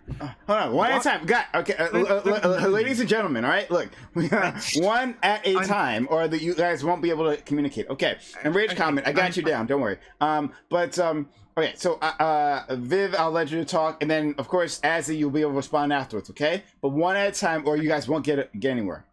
Vivian, I'm please. saying that in the United States, the current system is one of ethnocentrism, and the preservation of that system is the continuation of ethnocentrism. Okay, and I disagree with you that it's like about equating anything with anything. I think this is a fundamental problem with conservative thought, in that it is so entangled with reactionary thought.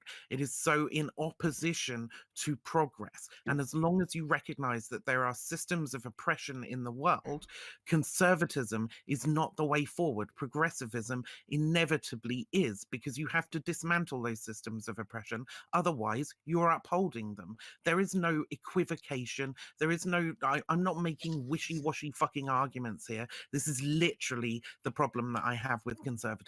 Okay, you can respond, Azzy, and Dan, I have you down. Go ahead.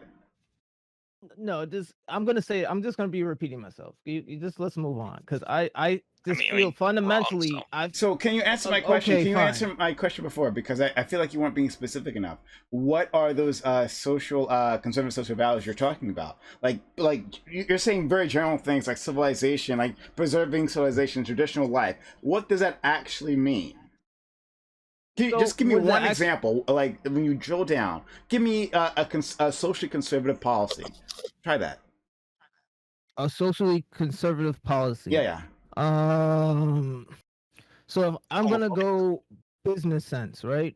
So not business. Socially conservative, not economically. But we have Okay. Yeah, Vivian socially. did not distinguish between the two. So why should he Yeah, have No. He's being dishonest. Okay, no. All right, so hold on. Wordy can defend himself later. Hold on.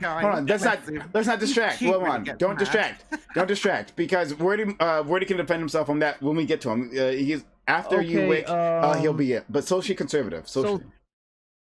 Socially conservative. Yeah. Think of freedom of. I just don't want to do this because I feel this is a trap. No, because once you say it, then you know what's gonna happen. I know. So because it's right. Because Vivian isn't. Go ahead. So expression of religion openly. Expression of religion and homophobia. Yeah. So not, but okay. So hold on, because not all expression of religion is homophobic. No, we get that. Expression of religion and suppressing native people's culture. In fact, to say that all religion is homophobic is a lack of critical thinking. No, that's not. No one said that. Okay. Yes, it is. Okay. Look. Okay. Look. Let's take. No, that's not what they said. Azzy. So Azzy. Okay. We can work with that. Okay. Expression of religion, right? And so how have we seen that actually play out in American politics recently, right? People are saying, well, yeah, I can't in this new modern age, I can't express myself in my Christian religion, right? I have these Christian beliefs and they're being suppressed, right? I don't want to bake this fucking cake for this for these gay people, right? I don't want to be involved with that, and I'm being forced to, right? Like what we can't let people trans people know that they're sinners, right? I can't tell them that they're going to burn in hell. Like I don't understand. I can't fire someone or deny them health care because the fact they're asking for contraceptives or is against my religion. So like the fact that you're forcing me to provide them with these contraceptives like any other fucking employer would, right? The fact that you're forcing me to do that is denying me expression of my religion. That's exactly how this played out within American politics. As queen shit progressive, I have absolutely no fucking problem with people publicly expressing their religion. Doesn't bother me one bit. What I have a problem with is when people want to infringe upon the civil rights and freedoms of other people and bar their advancement in terms of their civil rights and liberties.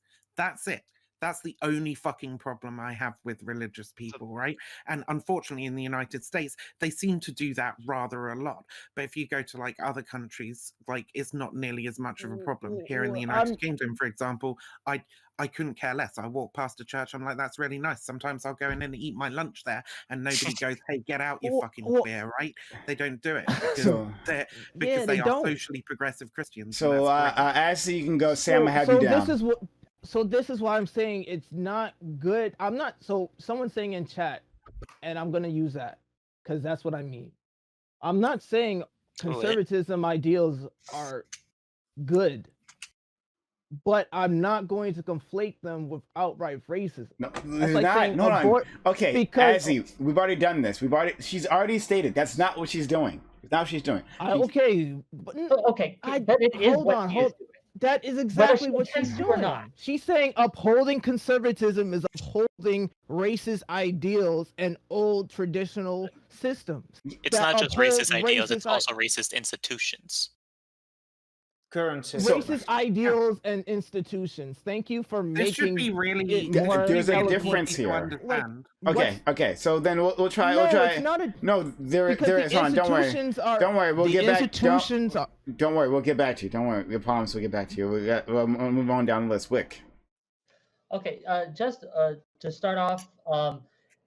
Again, it comes back to the original thing we were talking about, identity, and we were talking about how when you say you're a socialist, everyone thinks, oh, you're always for everything a socialist stands for, and things like that. And that's, we've seen in Vivian a prime example of this. You say, I'm a conservative. I'm not. But if someone does, she's like, oh, you're upholding racist systems, because she assumes that everything they're standing for is to uphold racist systems. They may want to dismantle them. You don't know. You can't know from just saying conservatism. And it's a broader take. And it's doing harm to discourse. In fact, I would argue that this politicization of it actually does harm to minority groups that you wish to protect. So it more harm so far than an outright racist we can all laugh at. And so in a way, you are actually preventing people from receiving the help they need. Minority groups. Oh my! What? You are doing it. It is your responsibility, and this is what you are doing. It isn't my responsibility to teach people not to be homophobic. Oh my God, Stanley, stop saying responsibility like it's your... Matter of fact, it is your job to teach somebody how to be not... Because who else is going to tell them? Like, stop being lazy. I think I said the same thing maybe you just have some empathy. You know, it's really easy. Yeah, exactly. But empathy is also responsibility at the end of the day. Like... I'm just getting frustrated. I don't need to teach. First of all, let me backtrack. Let me backtrack. I know you're getting frustrated. You're getting frustrated. No, because this is actively. Really... I want to use ad hominems right now, but I'm really holding. And you won't. And you won't. Great. And I won't because ethnocentrism isn't inherently good or bad. There is no reason why people cannot uphold ethnocentrism. That's like saying No. That's pretty cringy. You guys are cringe incarnate. Stop that. Is that where we're going? So smooth, brain. Yes, because you brought us here. We're going towards Bob Whittaker's mantra. Is that where we're headed?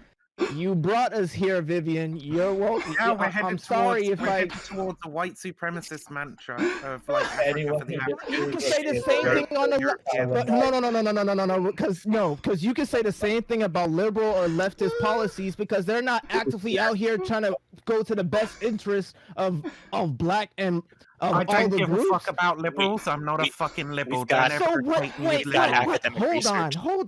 on. So what do you want, Vivian? Do you just want us not to? So you just want anything that's not conservative? What do I want? I want freedom and liberty for all. What does that mean? What does that mean? Everybody has the right to live their life, and they don't have the right to infringe on other people's own identities. Like deplatforming. That's what I want. Thank you very much. Telling somebody that they're actively not thinking and they're like their smooth brain Okay.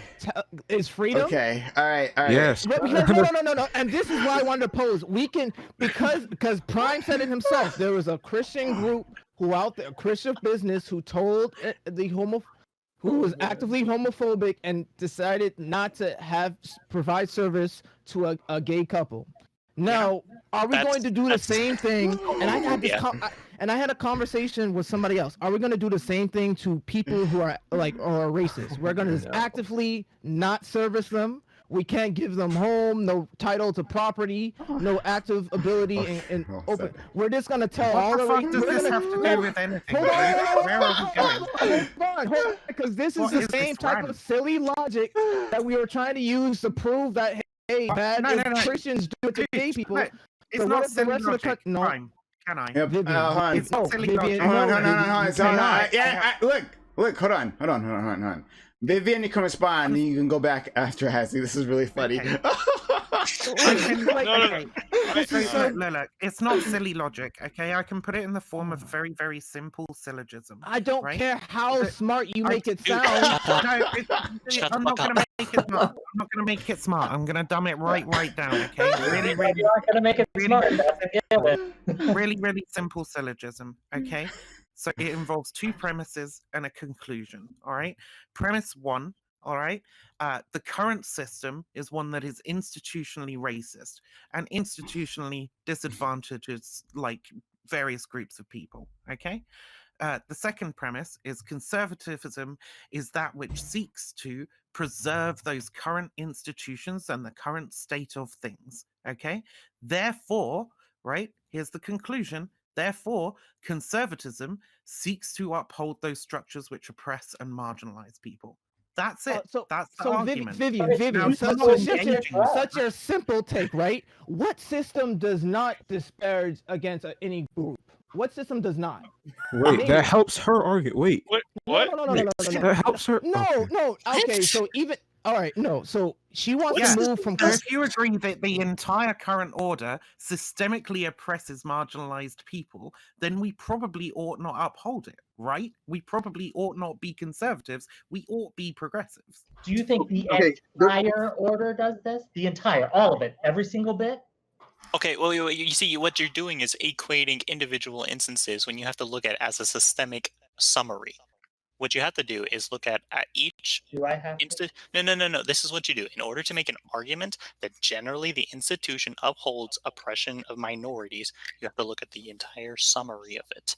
Trying to tell the black person about institutional racism. Wow. Then why can't you realize that conservatism upholds institutional racism? Why is your brain just going smooth right in here? Because all conservatism isn't racism. That's like saying all. Actually, I see the disconnect. Can I talk here, Azzy? So whether like intentionally or not, I'm pretty sure they're not saying all conservatives by default are racist or like actively seeking to make minorities' lives worse.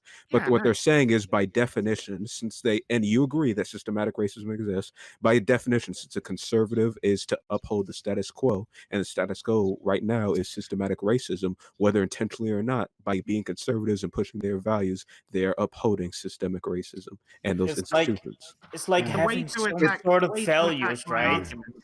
The way to attack my argument is to try and invalidate one of these two premises, right? I think the best one that you can attack is probably the idea that conservatism is the desire to uphold the current system as it is. You could probably make some arguments around conservatism wanting to dismantle certain systems that are like oppressive or free or interrupt people's freedoms. That'd probably be the way to go around it. If you want to. Okay. Hold on. Let me get in. Nope. Thanks. We got a list. We're going down a list. It's Wordy, Landry, Rage, Dan, Sam, Aladdin. And I guess I'll put in Chichula there.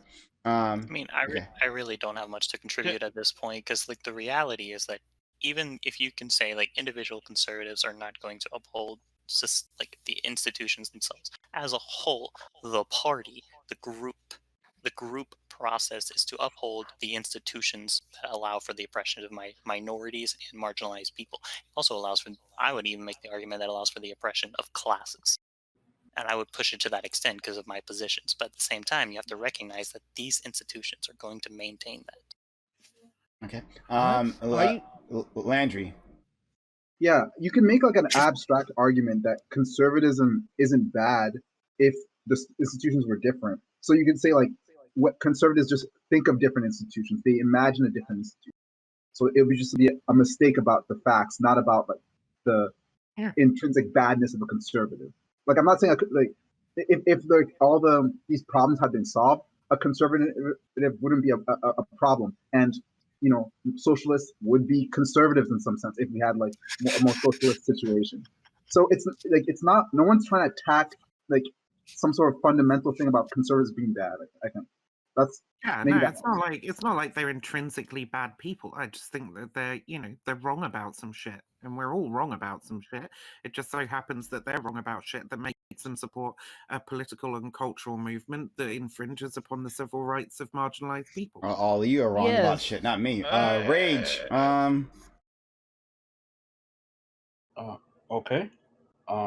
There's a lot. Let's see.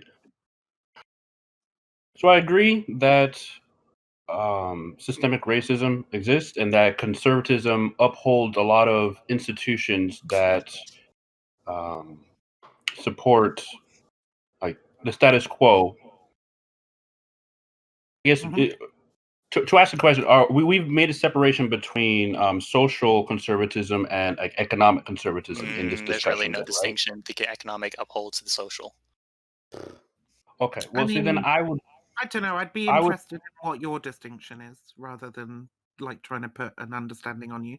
What do you think the distinction is between social conservatism and fiscal conservatism?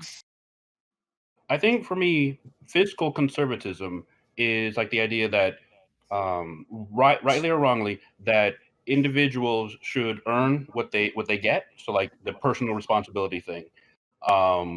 A lot of people, they live, maybe it's because they live in rural communities. They don't live in the same context as somebody who lives in like the big city or stuff like that. But they think, I earned this money, I should be able to spend my money. You earn your money, you spend your money. That is true that doesn't acknowledge a lot of past problems like generational inequality in generational wealth or discrimination in hiring practice and all that sort of stuff. But I don't think those people are saying you deserve less money because you're black, or you deserve less money because you're a woman, or anything like that. I don't think that all of the arguments for fiscal conservatism map onto the worst excesses of social conservatism. I don't even think all of you understand how like what we value in terms of goods, services, and products, right? That maps directly onto like how people end up being marginalized within society. Even if you get rid of kind of like over hatred towards like marginalized people, there's still going to be like I don't know, disabled people or women. Women is a really good example, right? The jobs that women do are just valued less than the jobs that men do. Obviously, I'm talking as a generalization, right? Which means that women tend overall to earn less than men because like childcare and all those kinds of jobs that women gravitate to just attract a lower wage than like STEM, for example. So you can see how that kind of fiscal system directly contributes to people's marginalization also. If I could piggy off that just a little bit.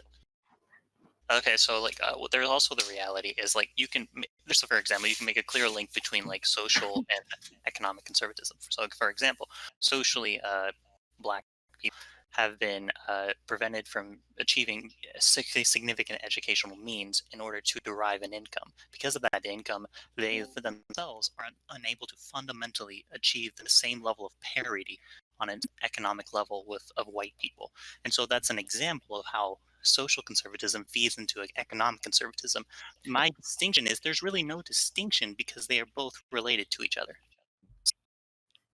But the reason why I would push back is if you eliminated the negative portions of social conservatism, like the racism or stopping people, and you had everybody on the whole equality of opportunity, like if everybody has access to quality education, then while meritocracy isn't necessarily going to work because people have different living circumstances beyond just their education. But if everybody started at a level playing field with regards to education, then idea that you earn your money based on your skill set, that's not, I don't see that as necessarily discriminatory. But then there's a series of class issues that also exist in there, because what happens is conservatism also says because a person it isn't fulfilling the same level of work. So like if you have like a minimum wage worker versus like a CEO owner, the argument here is because that CEO owner technically owns the means of production, they are allowed to derive the full value. But while a minimum wage worker does the majority of the work, he is not allowed to have this. Yeah, I was trying really hard not to like push into the whole like socialism, anti-capitalism versus capitalism kind of thing, but it is almost impossible to ignore the importance of the ownership of private property in creating these huge wealth disparities between people, and that's a fundamental tenet of conservatism is the private ownership of property. So while I do agree, I don't want to cut you off. No, I mean, that's what you mean when you say fiscal conservatism, right? Along with the Right. sort of like vague Private property libertarianism and as well. Yeah. stuff like that. Yeah. I mean, I am not a socialist, so well, I'm a I communist, don't know if I I am aware. I just don't agree with the distinction that like workers necessarily are being oppressed. Like I agree that there are oppressive workplaces. That's a given. Like we've seen it across. Like it would be wrong of me to assert that there aren't. But I don't think every workplace has to be that way. And I don't think every workplace is that way. I do think if somebody is situated in their life where they aren't being oppressed, like I guess maybe that's a point of privilege or something. But if So they how do are we deal? stable, they can exchange their labor without being oppressed. Okay, so how do we? The problem is, right, when people don't own property, right, they don't have the means to make the same degree of money as people who already do. So within like a fiscally conservative framework, there's literally no way to address the accumulation of herited wealth, right? Rich get richer, the poor get poorer, the wealth gap increases. Like, there's no way to address There are that. capitalist countries Owners where increase their foods are wealth. less what is it disparate than in the US. The US may be an example of like hyper capitalism. Like we don't have the same sort of union power. We don't have the same sort of which is also collective bargaining. We also don't have the same sort of social safety net. We don't have the base for like the equality of opportunity. Wait, a social safety net? How does that fit in with the fiscally conservative view that you all earn everything that you get? What? Surely it, surely a it social safety can net. Yeah. it can with I guess they wouldn't want to do it with government. They want the community to take care of things. See, the issue is also because of the economics. Because of the economics, a person who's rich is going to have much more political bargaining power because of the amount of money they have.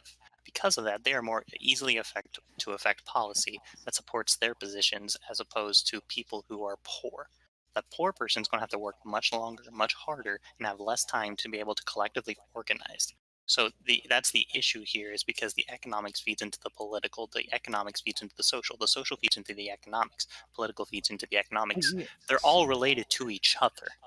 Everything is connected. So, hold on. that we Pause. can do this Everyone, argument everyone pause. Speaking of economics, we have a hype train going, and I need to make some money. So pause for a second. Everyone, there's a hype train in chat. There's a hype train in chat. If you could help us out, if you've been appreciating this content, right? Like, who else gets asked to come on and say some wild shit like ethnocentrism is neutral? Oh man, like I bring you the content constantly, right? And Azzy's gonna be. I'm enjoying the conversation, so yeah. Yeah. Hype us up. Give us some. Azzy, War crime. Azzy It's all capitalism. We'll Let's be go, guys. on All Black Everything tomorrow, right? You want to support that content, keep that going along. And look, I find these amazing people, or they find me, and I value every single one of them. So thank you, Azzy, for all of this. That's what I'm here for, because I'm here to combat smooth brain reductionist takes. You're doing a great mirror. job. Look in the mirror, man. Mad Lad, okay. Thank you for the 100 bits, Mad Lad. Thank you, Kamikaze, for the 2 subs. welcome. Thank you, SA, for is Mad Lad here? Yeah, it's me. Who? Aladdin, Mad Aladdin. Yeah, that's right. Yeah, sure. Thank you for the 200 bits. Or 100 bits. Thank you to the 2 gift subs, Kamikaze, SA. Thank you for the 5. You've been so kind, SA. Thank you so much. You helped start this hype train with the first 100 bits. Thank you, Zell, for 150 bits. And then thank you, Zell, again for gifting a Hot Tier 1 gift sub. Thank you for the random bits, random people. And thank you, Trotta87, for subscribing yourself. Oh, that's really kind of you. Thank you so much for gifting, for subbing yourself. So yes, that's how you support the hype train. We have less than 2 minutes left in the hype train.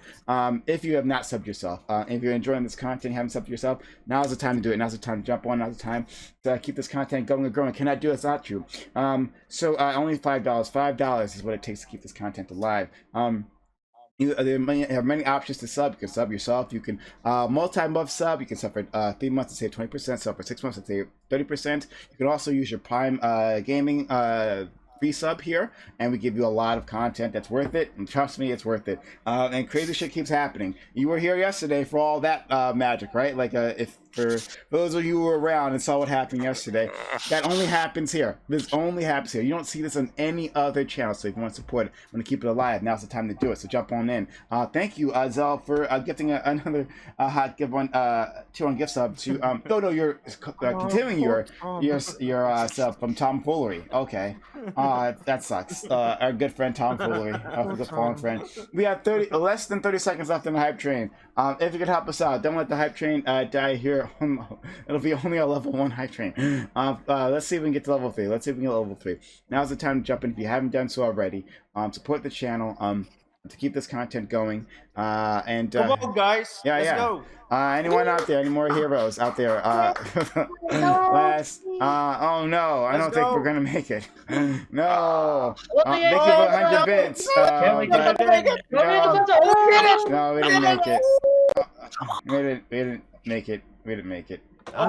Thank you, SA for the 1,000 bits. That's really kind of you. All right, well, that's the end of the hype train. It died a pitiful death. Before we go down a hole, I don't agree that social conservatism and fiscal conservatism aren't linked. I think they are.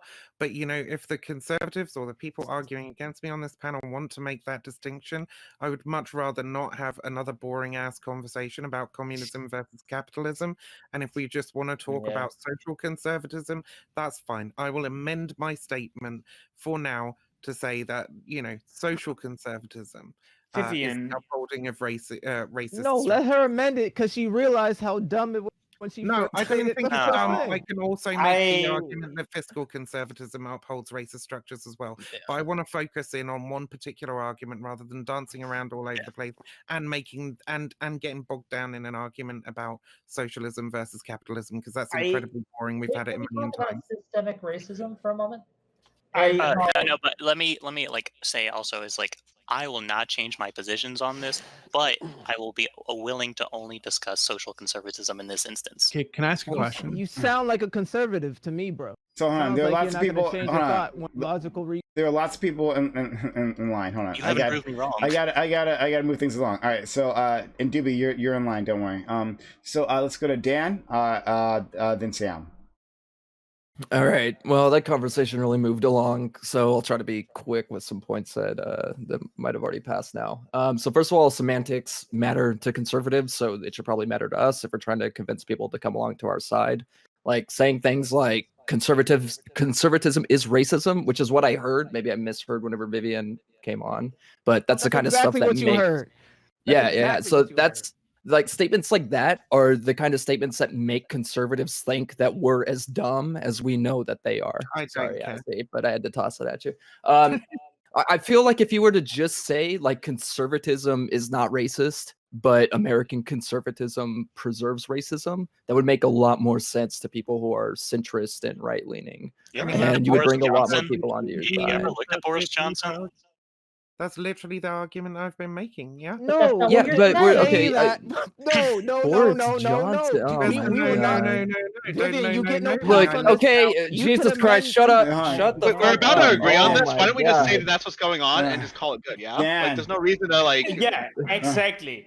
Like, I don't care about the distinction. Like, now we agree on something. Let's move on. Did I yield my time to Dan, any of you Dan, guys? Dan, Did I yield my Dan. time to any of y'all? If you're not Thank you. Dan, We're allowed to respond to you. Let Dan go, please. Yeah, well, how about you wait for me to pause instead of like responding while I'm in the middle of my statements? Thank you. No one's All right, talking now, so, Dan, so let's go, baby. Viv, I'd like for you to respond to this because I'm genuinely curious. Like, are there any conservatives who acknowledge systematic racism and who would want to help change it? Like, do you think that these kinds of people exist? And does this change your original like definition of conservatism at all? No, I think they exist. I just think that they believe that the solutions to it are what they Individual believe are solutions are not actually solutions. That like as long as they hold to conservatism, they cannot dismantle these structures. That's ultimately my point. They may desire to get rid of racism, but because they misunderstand something along the line, right? Like you can't do it by holding to conservatism. It's impossible. Okay. What? The issue also comes is because a lot of conservatives, like the general talking points of conservatives, is more about individual racists. They conflate individual racists as if it's like individual bad actors instead of recognizing the fundamental institution itself is racist. Okay. So we'll go to Sam, who's been waiting quite patiently, and then we'll go to Dooby. Yeah, so I think that there's like a point we're missing here. Again, our original conversation was about how do we integrate these people who are part of these groups into society and into productive society, right? Or if we want to call it that. And we can be right about these underlying descriptive claims that we're making about conservatism or whatever, if we want to agree with these claims or not. But pragmatically, we're going to need to talk to these people in a way that doesn't like otherize them and convince them that progressivism is the way to move forward.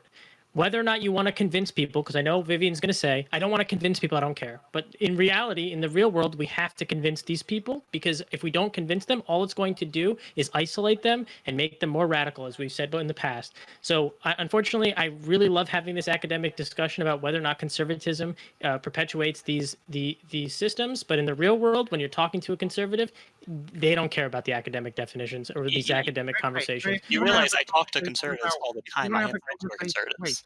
Where are you talking to conservatives? In academia? No, in my social groups. Where's your social groups? In where I fucking live. Online. No, I live in a city and I hang out with people who are conservatives. All right, cool. And I hang out with white people. So what are things that you are doing in order to potentially sway conservatives away They from don't want to sway conservatism? conservatives. They don't care. That's the problem. No, I do not agree with I Vivian never said I on don't not want caring. to sway conservatives. Wait. Which is why, hold on. Which is exactly. Hang on, Lots of Sam. things. Hang on, Oh, Sam. stop. Thanks. Great. All right. All right. What we'll do is we're gonna go down the line. We'll go to Dooby and then Joe. Okay. Dooby then Joe. Sure. Okay. Well, so first off, I think that I'm getting some kind of feedback. Yeah. Azzy, you got some kind of feedback coming through. If you could mute yourself or something. Love you, Azzy. Okay. Yeah. So if the original claim was that conservatism is racism, I think that retreating to something like social conservatism upholds racist power structures or some shit like that it just seems like a Mott and Bailey thing. It seems really sleazy. Secondly, Azzy, you said something earlier that it's actually the reason I came in here. You said ethnocentrism is not inherently bad. That made me laugh, like, actually, when you said that. But I want to be like, because there is a version of that statement that I think I'd agree with, right? So I guess what I wanted to ask you is, like, what do you mean by like ethnicity? But I feel like that would be too much of a derail here, so maybe I'll save that like for later. Because I really doubt that you meant like racial ethnocentrism can be like a good thing. I don't think you think that, right? No, But it because sounded a lot like that. So go ahead. ethnocentrism is not race. It's not Yes, race. It's okay. culture. It's purely Okay. culture. And Okay, and yeah, that's fine. and the preservation of culture. And the good side of ethnocentrism is you get a strong stride of culture, which brings in patriotism and and collective, and you're I'm grouping to not a collective good. fascist. I'm a civic Okay. nationalist. I know. the Okay, argument. so as actually, I think that's a very defensible position. I'd agree with that. See you, Wordy. But I think so. Yeah, I'd agree with that. So the third thing is, I think that, like, I don't know, coming on to streams and saying crazy shit that we're all aware is gonna just turn off the other side, right? 'Cause if you say conservatism is racism, hate, conservatives are no longer listening to you. Right, so you're just actively hurting your side of the argument when you do shit like that. It just seems really Okay. counterproductive. And what about when you come on streams and say shit like, "Oh, Gavin McInnes actually isn't a fascist"? Like, this shit works both ways, Dooby. Okay, you can fucking come on and say some crazy dumb fuck What? shit as well. Like, Well, I don't think Gavin we're McInnes is a having a fascist, first off, but I conversation don't know here. how this is We're at all not related to what was fucking just changing any significant amounts you're of minds deflecting with to some people. other shit. Why don't you That just doesn't- do with what you're doing on the stream? Vivian. No That one, doesn't first of disprove his all- argument. It just exposes him as a hypocrite if that's what he's actually doing. Well, I don't But think that doesn't I can invalidate what easily he's defend saying. that. Hold on, I think I can very easily defend that position, but it's not important right now. I think Vivian's just trying to deflect because she knows that she's actually hurting her side right now, and everybody can see it, but she doesn't care because perfect she's straw man. It's a Hurting perfect what straw side? man. The amount of fucking importance, right? The ego it takes to think that these Twitch conversations have anything more than a very, very minor effect on any kind of like cultural shift or whatever. It blows my fucking mind, the self-importance of that's people who ridiculous. are on Twitch who think they're changing the fucking world with a 5-minute conversation on like whatever the fuck we're talking about. You're not changing not the about world changing the here, world. okay? We're talking amongst people It's about who are equipping us. we're talking amongst people who are interested in the subject, and we're trying to hash shit out, and that's perfectly fine. So, But Vivian, why are you here? Why are you here? But it's No. Wait, hold on, Nancy. But it's not about changing the world. It's about there are people watching this right now who maybe have not been presented with the other side of the argument, who maybe when upon hearing it would change their mind, right, or start to change their mind. Maybe they'll look into shit on their own. They'll watch some other YouTube videos, right, and maybe they start talking to their friends, and these like ripples. No, listen, no, stop. These people, every single one of these people is a ripple, right? That has like its own circle, right? That they can affect, right? So saying that it's not important is fucking ridiculous. Like, why do you even bother coming on here? Yeah, you're like, why are you here? If you feel like this is pointless, this doom and gloom point that you seem to have, because you consistently seem to have this doom and point every time you get on these panels, and I'm like, yo, what are you doing here? If this has no bearing on the collective good. It's a very selfish thing to say. What I can say stupid shit and it won't affect anything. I can say stupid fucking takes and it's okay. Hey, shut up! Whoa, shut up! Wick, holy shit, Wick! Don't worry. I'm gonna mute you, Wick. I'm gonna mute you if you can't shut the fuck up when I tell you to. Mute for you. Great. So honestly, and that goes to everyone. Shut the fuck up when I tell you to. Thanks. Great. Glad we're on the same page. All right. So I'm not sure I need to go down this path with Viv on this, right? Like, if Viv doesn't find as much value in this conversation, so I guess it's up to her. But I thought we had a more interesting conversation previously. Let's try to move back to that. All right. We're moving along. Dooby, Wait, what? Can I not respond to that? Fine. Respond. Because I think that there is some utility to having these conversations, and it's more about like, the people on the panel and the people in the audience, like understanding the arguments that people make and so on. I think that's fine, right? I'm not saying there is no utility to these things. But like, there are also a whole bunch of different reasons why I might say the things that I want to say. The people listening aren't only the people who disagree with me. Some of the people listening are the people who do agree with me, right? Some of the people listening are people who are like marginally towards my side, but not quite as far as me. And the different kinds of rhetoric you use are different have different effects on different population groups. But ultimately, it's an academic conversation, and I think it's an interesting one. Does conservatism inherently uphold racism? I think that's an interesting discussion to have. And if you don't, then I mean, I'd return it and just say, well, why are you here, right? Because that's the discussion we're having, not whether or not Vivian is a damage to the left, because that's just obnoxious and fucking stupid Twitter drama bullshit.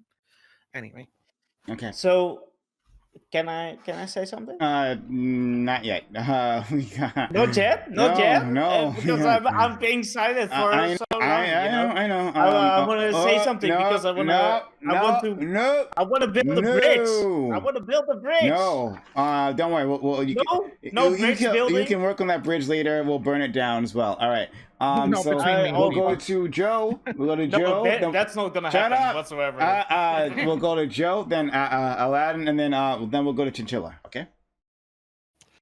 Thank you. Yeah. What's going on, everybody? I guess I walked into a weird point in this conversation. It seemed like we were about to start having just an understanding of okay, how does conservatism uphold racism? Like, if we don't believe that conservatism is inherently racist, but we agree that it can uphold certain racist characteristics or structures. And I was hoping maybe that conversation would go the other way, but I guess there was some other things that happened before the conversation concerning ethnocentrism, which I guess came into disagreement. Which I would also kind of agree that if you hold the position that ethnocentrism is inherently a good thing, then you probably also believe that the dinosaurs weren't killed by a meteor. So I understand some people might not be strapped in reality, but that's totally fine. But it seems like we're past that. But I'm just trying to recenter where we are here, Yeah. No, it's an interesting conversation. It got derailed by someone's personal fucking butthurt. but the thing is, I wanted to go down that route and talk about that. This is why I brought up the fact that the Black community actively, a lot of us are conservative, but the extreme conservatives, which is I would make a bridge between extreme conservative and extreme ethnocentrism, which is the bad of ethnocentrism, when you're now saying that everyone else is wrong and there's this active disrespect of other people's cultures, other people's lives, and then I can agree with Vivian on, hey, that part of conservatism is upholding racist institutions. But it's not like people don't know that. And to say, and it's not that all conservatives are racist. So to make the statement and then try to clean it up 5 minutes later because all of a sudden you've been caught in a you made an oopsie. Sorry, no, I haven't retreated from any position. Yo, Azzy, I love you, dude, but you talk way too fucking much. So let me try to recenter this for you, because I hear you trying to skirt away from your ethnocentrism cringe. So I really want to make sure I pin you on this shit. I'm gonna die on that hill. All right, cool. Hitler died on some hills too, and didn't work out for him either. So let's try to figure out your position, right? I'm gonna try to play this game for about 2 minutes, right? How would you define ethnocentrism? So it was Martin Luther King, not an ethnocentrist. He's not. Is he going to be included in your definition? Hold on. Did he not uphold the cultures and values of Black people? What did Dr. King believe that the values of Black people were correct? What? Did Dr. King believe that the values of Black people were correct? He believed. What is this? What? Yes. What are you saying? How did he believe that the values and ideas of Black people were correct? Because he actively fought for it. He advocated for the Black community until the day he died. I'm not saying he 100% agreed with every single Black person in America. It's not like we're wholly correct. But that's cool. Cool. Then you don't believe in ethnocentrism. No, that's great. I'm glad you're off that hill, friend.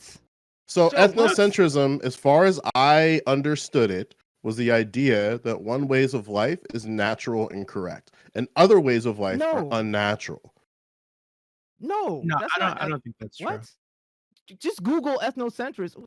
This is what I. Okay, listen, let me do it right Oh now, my friend. I'm gonna do it right goodness. now for you because here's the problem, right? Because people aren't going to be in the same level of understanding of these concepts. So the things that you have to do is understand, like when you say, "Oh, just Google it, bro." Here we go. Ethnocentrism, noun, evaluation of other cultures according to preconceptions originating in the standards and the customs of one's own culture. Do you agree with that Okay. statement? Yes. Okay, Why? but that Why? doesn't. That does not. What you said. Okay, so repeat your premise and try to equate that to this, because what you said is not equating to this. Yeah, Sure. I think what Joe's getting at, and Joe, correct me if I'm wrong, but this is actually why I came into, because he said that ethnocentrism isn't inherently good or bad, right? But I think that in these circles, when you hear ethnocentrism, you think like racial ethnocentrism. That's what I thought, right? So I wanted to come in and make sure that he wasn't saying that, because that'd be awful. Right. I 'cause one of the problems. I already iterated that ethnocentrism has nothing to do with race, because race didn't come around until the 1860s, and ethnocentrism existed long before race. The academic What you just said is not true. Sorry. So when Okay, when so did all the right, all right. So academic term of race come around? when When do we the start using race? academic term of race, we Yes. started using it to categorize ethnic Europeans, so that there was a clear distinction between ethnic Europeans and Africans, and that was codified When? through laws and practices. It's really Okay. ambiguous. It was really ambiguous to say, Yeah.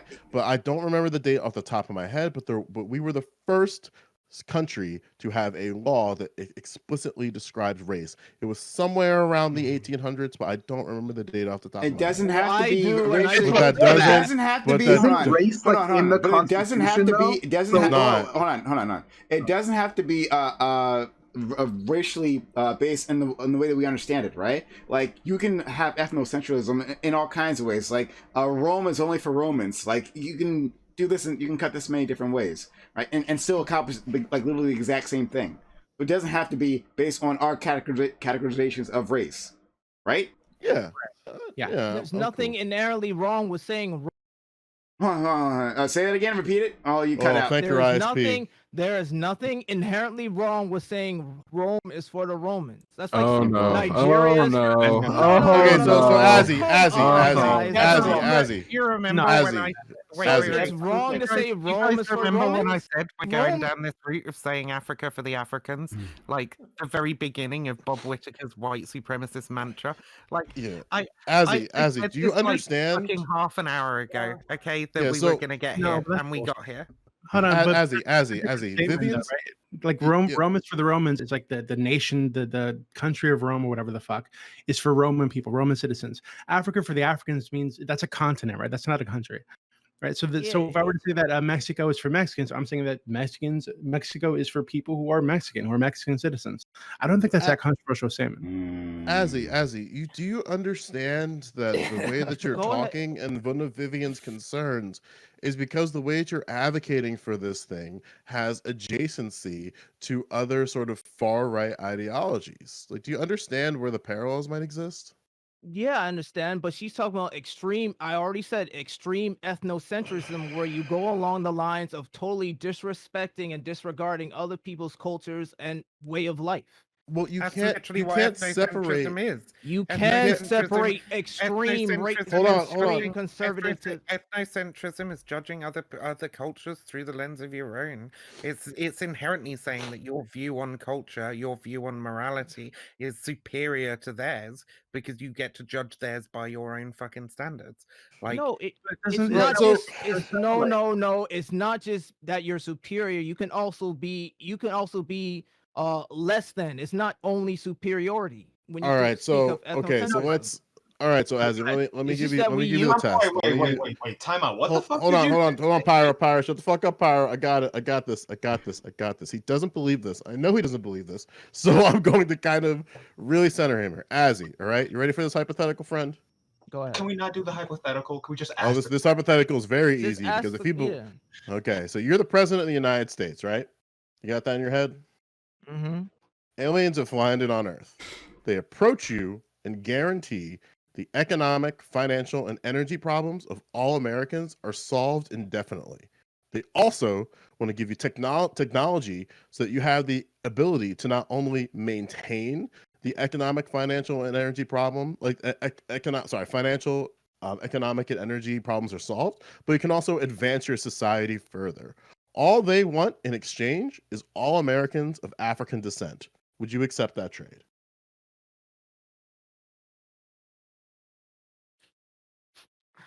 No, Joe, I wouldn't accept the trade. And congratulations, you do not support ethnocentrism. I'm very That glad doesn't you. make any sense. God. Hold on, Oh my. you're that gonna. was the My head's no. gonna explode. Sure. Okay, Well, so then, Joe- then what do you think then, Dooby? Would you take that trade? No, but I don't think Why? that not accepting that doesn't make you an ethnocentric. That would actually make you more ethnocentric because you're not willing to trade people within your ethnicity, these African American Americans, right? You're not willing to trade these away because you value them more than you do whatever these aliens are promising you. And so that would know actually what make you know what you actually described, Joe. You actually described when Europeans came to Africa and Africa sold their own people to Europeans into slavery for weapons and money. You know what? Yeah, That's what you know, like they were described, like they've been doing the entire time. Like they had different versions, they had different concepts of slavery. Fucking sucks. Yeah, there's slavery everywhere. Wait, Wait, hold on. you out here trying to use big brain aliens like all of a sudden Joe is All right, smartest like guy the in problem. The room. problem here, Azzy. You know The that problem happened here. before. The problem here is that we're just not in agreement in I know we're not in ethnocentrism. agreement, but that's So what I'm so I trying think to say. yeah. So I'm gonna pull up the plane and back out of this. I'd be more than happy for you to do the same. No, Joe, please don't leave. Please, I'm begging you. I would No, really want don't to run away now, Joe. When it's just I'm not running away. It's just that look, it's 3:14. I don't know how long Prime's been streaming. If we go down this hill, I feel like you're gonna get dogpiled because I don't think you really swam in alternative ideas on this. And what's gonna happen is you're gonna walk yourself into rhetorical corners that you can't get out of. And I'm trying to make sure that doesn't happen over the next 2 to 3 hours. Okay, can I just because Vivian I'm said not going earlier, to combat that. Vivian said earlier that and I think Joe, you said this too, that ethnocentrism is basically judging other cultures, using your culture as like the lens or whatever the fuck, right? But I feel like I said so just to be clear here, I said that ethnocentrism is the idea that one ways of life is natural and correct. That's all I said. I don't agree with that definition. Okay, but I think where in that do you disagree in? Well, I don't think where's there's the any disagreement claim about a culture being natural, right? Someone's culture being like a natural occurrence, right? Maybe you could say correct or preferable or something, right? Generally. So then if I were to revise that then and say ethnocentrism is the idea that one's way of life is correct, would you disagree with that statement? That's like saying the Silk Road. Hold on, but I think I agreed the most with the definition you read off Google, right? Which is that you're like you're evaluating other cultures according to like your own, right? You're basically so it's the evaluation of other cultures according to the pre-connotations originating in the standards and the customs of one's own culture. Yes, no, that I agree with. But I don't think, and I think that I don't know. So maybe correct me if I'm wrong, but I feel like we all do this, and I don't think it's necessarily a bad thing. So, for example, when we look at a country that has like, they're not doing so well on women's rights. They don't let women walk down the street on their own and shit like that. We judge them for that, and I think that we do that from our own context, right? Which is, hey, within our culture, it's okay for women to do this, and their response is going to be, well, that's a degenerate, disgusting culture, right? Your culture is wicked. There are two different ways to do So- this. You can do it from the ethnocentric way, which is, hey, look, we're the country of freedom. We give the women's the freedoms, blah, blah, blah. Any country that doesn't is bad, and that's sort of an ethnocentric take on it. Or you can take the you can take the considerations and the experiences of the people who actually exist in that country, the women who exist in that country, and basically get their take on it. And their take is usually that they want some form of liberation. If you're talking about like Saudi Arabia, for example, or what have you, right? You can't just go in and be like, oh, we think this is immoral and we're going to stop it. You listen to the Can I experience give of the you, people in that country. I think that you can take the stance that it is bad either way, right? You don't have to do it through an ethnocentric can lens, I, and can it's I give you an important. example? It's important that you don't do it through an ethnocentric lens, Dooby. because it's important that the marginalized and oppressed peoples of the world lead in their own liberation, and that we're not walking in and telling Dooby. them what's good. Dooby. Okay. I just want to give you guys an example of something recent. Actually, Prem was in your server that I had this conversation, and it made me realize that I was looking at a certain concept from like an ethnocentric viewpoint, right? From within what it meant like within my own culture, and it was religious freedom, right? I was having a conversation with a Muslim guy, and we ended up talking about religious freedom because he felt like leftists pushed him out of their movement because they disagreed with him about religion. Right. And I was like, well, what do you mean? He said, oh, why? I believe in religious freedom. I was like, why would leftists push you out for believing in religious freedom? Plenty of leftists, are okay with people practicing the religion, whatever way they want, as long as they're not oppressing anybody. And he said that what religious freedom meant to him was freedom from people attacking your religion, criticizing your religion, trying to convert you to other religions, right? Condemning your religion, right? To him, that was having freedom over religion. And because he grew up in the Middle East, and when they think religious freedom, apparently that's what he was taught it means, right? Which is totally like antithetical to what I was taught religious freedom meant, right?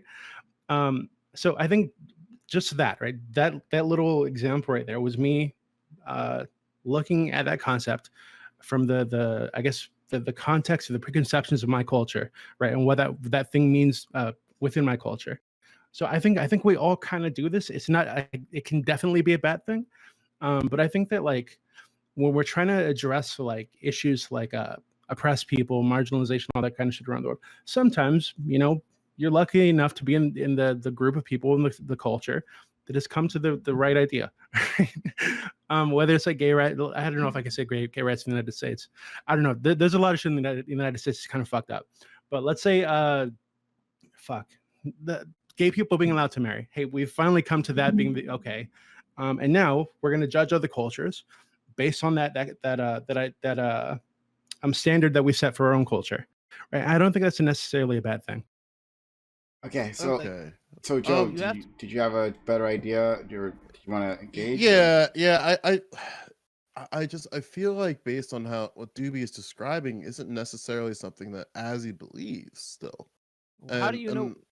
Which is why I'm gonna ask you, like, did you agree with everything that Dooby said there? Yes, because Dooby Okay. didn't say anything different, but I just Okay, what was cool. different between what I said and what Dooby said? Like, Cool. Again, no, because like, I need to come to right. There was I so need to much, come so to the I'm more than happy to ask you questions so I can really understand, because I still don't understand your point here. So let's pull a step back. What are the goods that can come from ethnocentrism, in your opinion? Give me like 3. Okay, so you have preservation of culture, you can have cultural interactions without the blending of cultures, i.e. the Silk Road. You can have, and that's 2, and then you can have patriotism. That's Okay, 3. what are the possible detrimental effects of ethnocentrism? Well, then you would have to incorporate the onset of racism and religious dogmatism. Hold on. What are 3? Give me 3 and make them as direct as you can, no different than you did for the goods. Racism, Okay. religious dogmatism, and the disrespect of other cultures in life. I'm pretty sure I've said this already. I mean, it's the first time I heard you saying it. So I know, because y'all not listening. You rather just what was the listen to third one? Dooby. What was the third one that you said? You said religious dogmatism, racism, and what was your third? I'm sorry. And the disrespect of cultures and life. Disrespect of cultures. Which leads to chattel slavery. Life. Okay, so I would argue that ethnocentrism can lead to things like chattel. Excuse me, chattel slavery. I said it wrong. So I would argue that ethnocentrism can lead to mental things like genocide, like apartheid, like slavery. So do you think you should hold on to an ideology where the detrimental effects could have those consequences? Do you think that's an okay thing to do? Joe, what? Do you think that the potential negative outcomes that come from ethnocentrism is worth it, considering the good outcomes that it may hold? Joe, that's like saying don't eat broccoli because it gives you gas, even though broccoli has Broccoli doesn't create genocide, dude. Like, come on, man. Come on. Anything can create Help me. Oh That's my not, you know, that goodness. not to be Hold true. on. So don't even say that. Joe, So stop it. Can I ask a Don't question? just yell at me and cut me off because you think you're right. This is why you can't hear no, anything I'm saying. I'm not trying to I don't care about who's right or wrong. I just don't know if you like, again, I'm going to ask you again. Are the goods of ethnocentrism worth it, considering the negative outcomes? Yes, as long as you don't go to extreme No. ideology. So you don't believe that. The answer is either yes or no here. We can talk about the nuance I of just that. said yes. I just said yes. So if the answer is yes, do you understand why Vivian might push back on that? Like, do you understand that? Yeah, because she doesn't believe it's true. Well, I push back on it because, like, I don't believe in judging other cultures through our own cultural lens. I believe in trying to empathize with and understand people around the world. And like I said That's earlier, judging other allowing cultures. What you literally said is judging other cultures. What? In order What to is judging? empathize, you need to understand and judge what's the merits She's of other talking cultures. about she's talking about cultural relativism. Hold is on, what wait, she's hold on. talking Can I about. ask a question? Empathize without judgment, right? You can try and put yourself in somebody's shoes and try and understand how they're feeling and how they perceive the world without saying whether or not that's like good or bad, right? Okay, well, I think that this is a little bit different than maybe what Joe. So I want to be able to touch base with Joe, and then I want to try to touch base with Azzy. So Joe, am I reading you correct? From what I understand, that it seems like your big problem here is the use of the term ethnocentrism and the, let's be honest, 10-ton baggage that comes with that term. Would that be a correct? Correct, because my position on, just so that I'm incredibly clear, because I see chat just like, because this happens a lot, right, with you and me, Kobe, right? So sometimes I say things and people don't really understand it, so it takes multiple times for me to clarify exactly what I believe. So what I believe is that the outcomes that come from ethnocentrism are not morally good. So What do you understand ethnocentrism to mean, Joe? Because I feel like He said it already. He said it's believing one's way of life is not more natural than the other. No, not more natural. Not more natural. Natural. I already. Oh my goodness. Not more natural. Okay, look. Oh my God! Just say it, please. Oh my God, say it. Just say it. I defined ethnocentrism as the idea that one way's life is natural and correct. Now, with that being said, one of the things that I try to put in the nuance when I put within that when I say that is that within that idea leads to the judging of other cultures. And that to me is potentially dangerous because you can create certain outcomes like genocide, like slavery, like apartheid, like even the things that you described, like religious dogmatism, like racism. So I don't think that we should have hold the belief of ethnocentrism when we understand the dangers that it created across society. Does that make sense, Kobe? Yes, it does. It is. No, as you were talking about the idea of cultural interaction, like a mutual cultural interaction in which there is not a cultural exchange / like an assimilation, right? And you quoted the Silk Road. Now, we don't need to get into history. I would kind of contend, I don't think that's a great example. There actually was an extraordinary amount of cultural assimilation, but that doesn't really matter. What I would wonder is what is an example, if you have one, of this, of your ideal of two and if you can think of one, of two ethnocentric cultures that are able to kind of mutually meet, respect each other, and not have either a conflict or have some kind of synchronization. What would be an example? Okay, so if we can, you guys remember the movie? It just came out, Judas and the Black Messiah, the Rainbow Coalition. Sure. Yeah. Where it was clearly 3 different cultures coming together for one prerogative, and and it was a mutual respect. What Yet was they the still prerogative? Yeah. So a movie. I'm confused. So the Rainbow Coalition was a thing, right? But why did the Rainbow Coalition come to be? Like, what was its purpose? its purpose was it was battling against the greater system that was holding the other groups down. It was battling the man that was holding those groups down. Okay, if I could steelman this argument, I guess what I would say is the idea that the example of the Rainbow Coalition of like Yellow Peril coming together with Black Power, coming together with like the Young Patriots, with the what was it called, the Young Lords or whatever, these Puerto Rican gangs, that all of them are coming together to mutually fight against these systems that are oppressive, don't have welfare, don't have schools, et cetera, et cetera. But what Azzy would argue is that they were able to have a strong cultural identity. Through this, they didn't need to all become under the Barbie extremely strong of like hypothetically the idea that everybody came in the Soviet Union, everybody came under the idea we're all Soviets, but that didn't happen with this, right? That would be the steel man, right? Now I would criticize that though, because what happened to Black Panthers? They were broken up by COINTELPRO, right? They're actually, I would argue, perhaps to Joe's side, perhaps the fact there was this cultural chauvinism in many of these movements made it so there was kind of cracks for the FBI and these intelligence agencies to start wedging in. That would be my take on that. Yeah, and that's also kind of my position as well.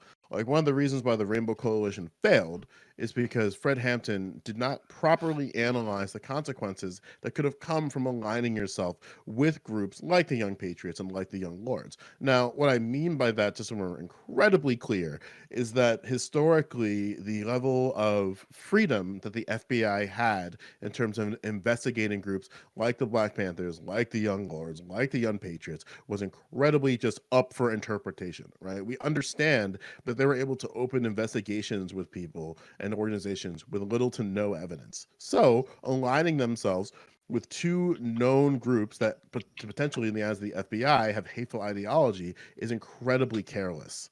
Now, but that doesn't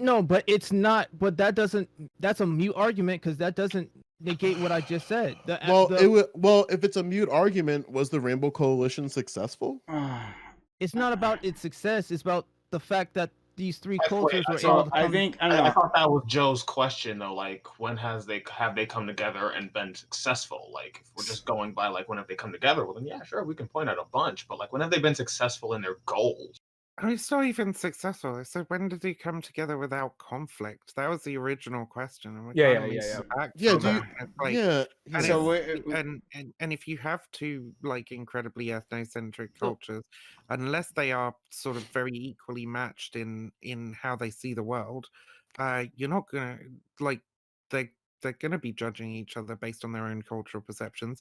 They're going to have differences. They're going to have arguments. Like, I don't understand why this is even like a huge fucking conversation about the Rainbow Coalition. Yeah. Do you have another example, Azzy, that might be a bit more like direct? And like, I want to hurry this along because I do want to get to other people. I think this is beginning this is super circular. lost. Like, think of in low income society, because low income I'm trying to be very specific with this, because you guys seem to find all these loopholes and what about international politics? Okay.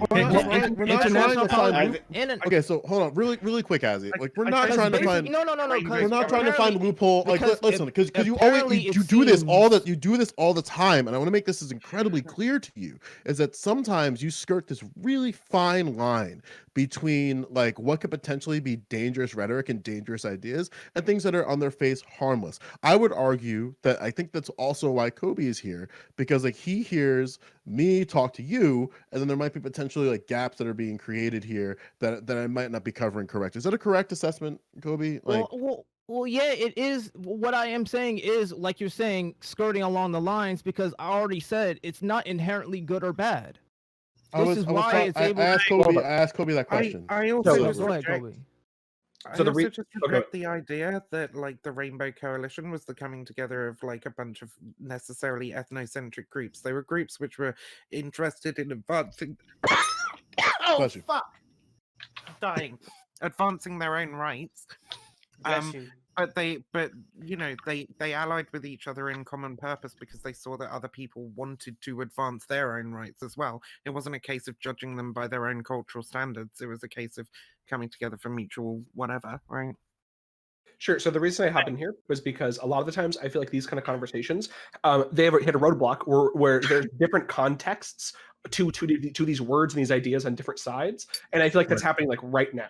Where Joe, I feel like you have this, and Vivian and I have a context of coming into this, which is, I guess we would say like a, I don't know, like I don't know what you call it, but like a context that is looking at this from the perspective of how does ethnocentrism play out, while I would say as he's looking at this perhaps more from a theoretical point of view, in which what are the cost benefits of this, which I would argue is a little bit too disconnected from the material situation, right? When we use these terms like ethnocentrism, when we just mean things like cultural pride, cultural preservation, even you said that you had the idea of being a patriot. I feel like we can have all of those things without having to have that baggage. But perhaps that baggage is not being communicated very well to you, Azzy. Okay, all right. I agree, but So it's not like the word is now disconnected from all the things that you brought up. Like the word like I said, Hold on, Azzy, did you disagree? Did you disagree with how Kobe described the discourse? No, I just said, okay, so he's saying we can use a different word other than ethnocentrism because of the inflammatory nature of the word and the historical context of the word. I understand what he's saying, Joe. My God, I don't. I'm not asking if you understand it. I'm asking if you agree or disagree with his characterization. I agree, Well, but I I'm still going to disagree. use the I word. think- But I I'm think saying using- you can still use the word because the word is not inherently good or bad. It's just that if you add the historical context of how it's been used, then yes. But Azzy, do you understand basically what you just described as you agreeing and then backpedaling? That's like one of the arguments, like for the N-word, right? Like, oh, it's like not good or bad, right? Oh, but I mean, if you add this historical context, how could you? I mean, like once you add this, no. Once you add the historical context of the N-word, I guess that's some connotations attached to it. I don't know, right? Like, yes, the N-word debate is a perfect example of ethnocentrism, by the way.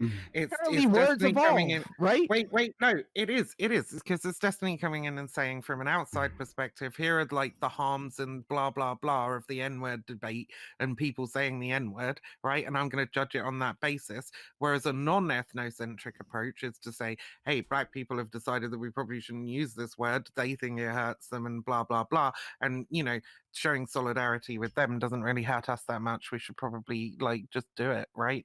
Like Destiny has an ethnocentric approach to the N-word Maybe debate. I'm totally off base here, but can't ethnocentrism have good outcomes? Like Yeah. whenever we like when it's normal for a culture to suppress certain groups, right? I never fucking thought I would defend ethnocentrism, by the way. So fuck you, Azzy, the best. I know. I I love it. Yeah, real but, quick. but I love it when we're intellectually right. So smart.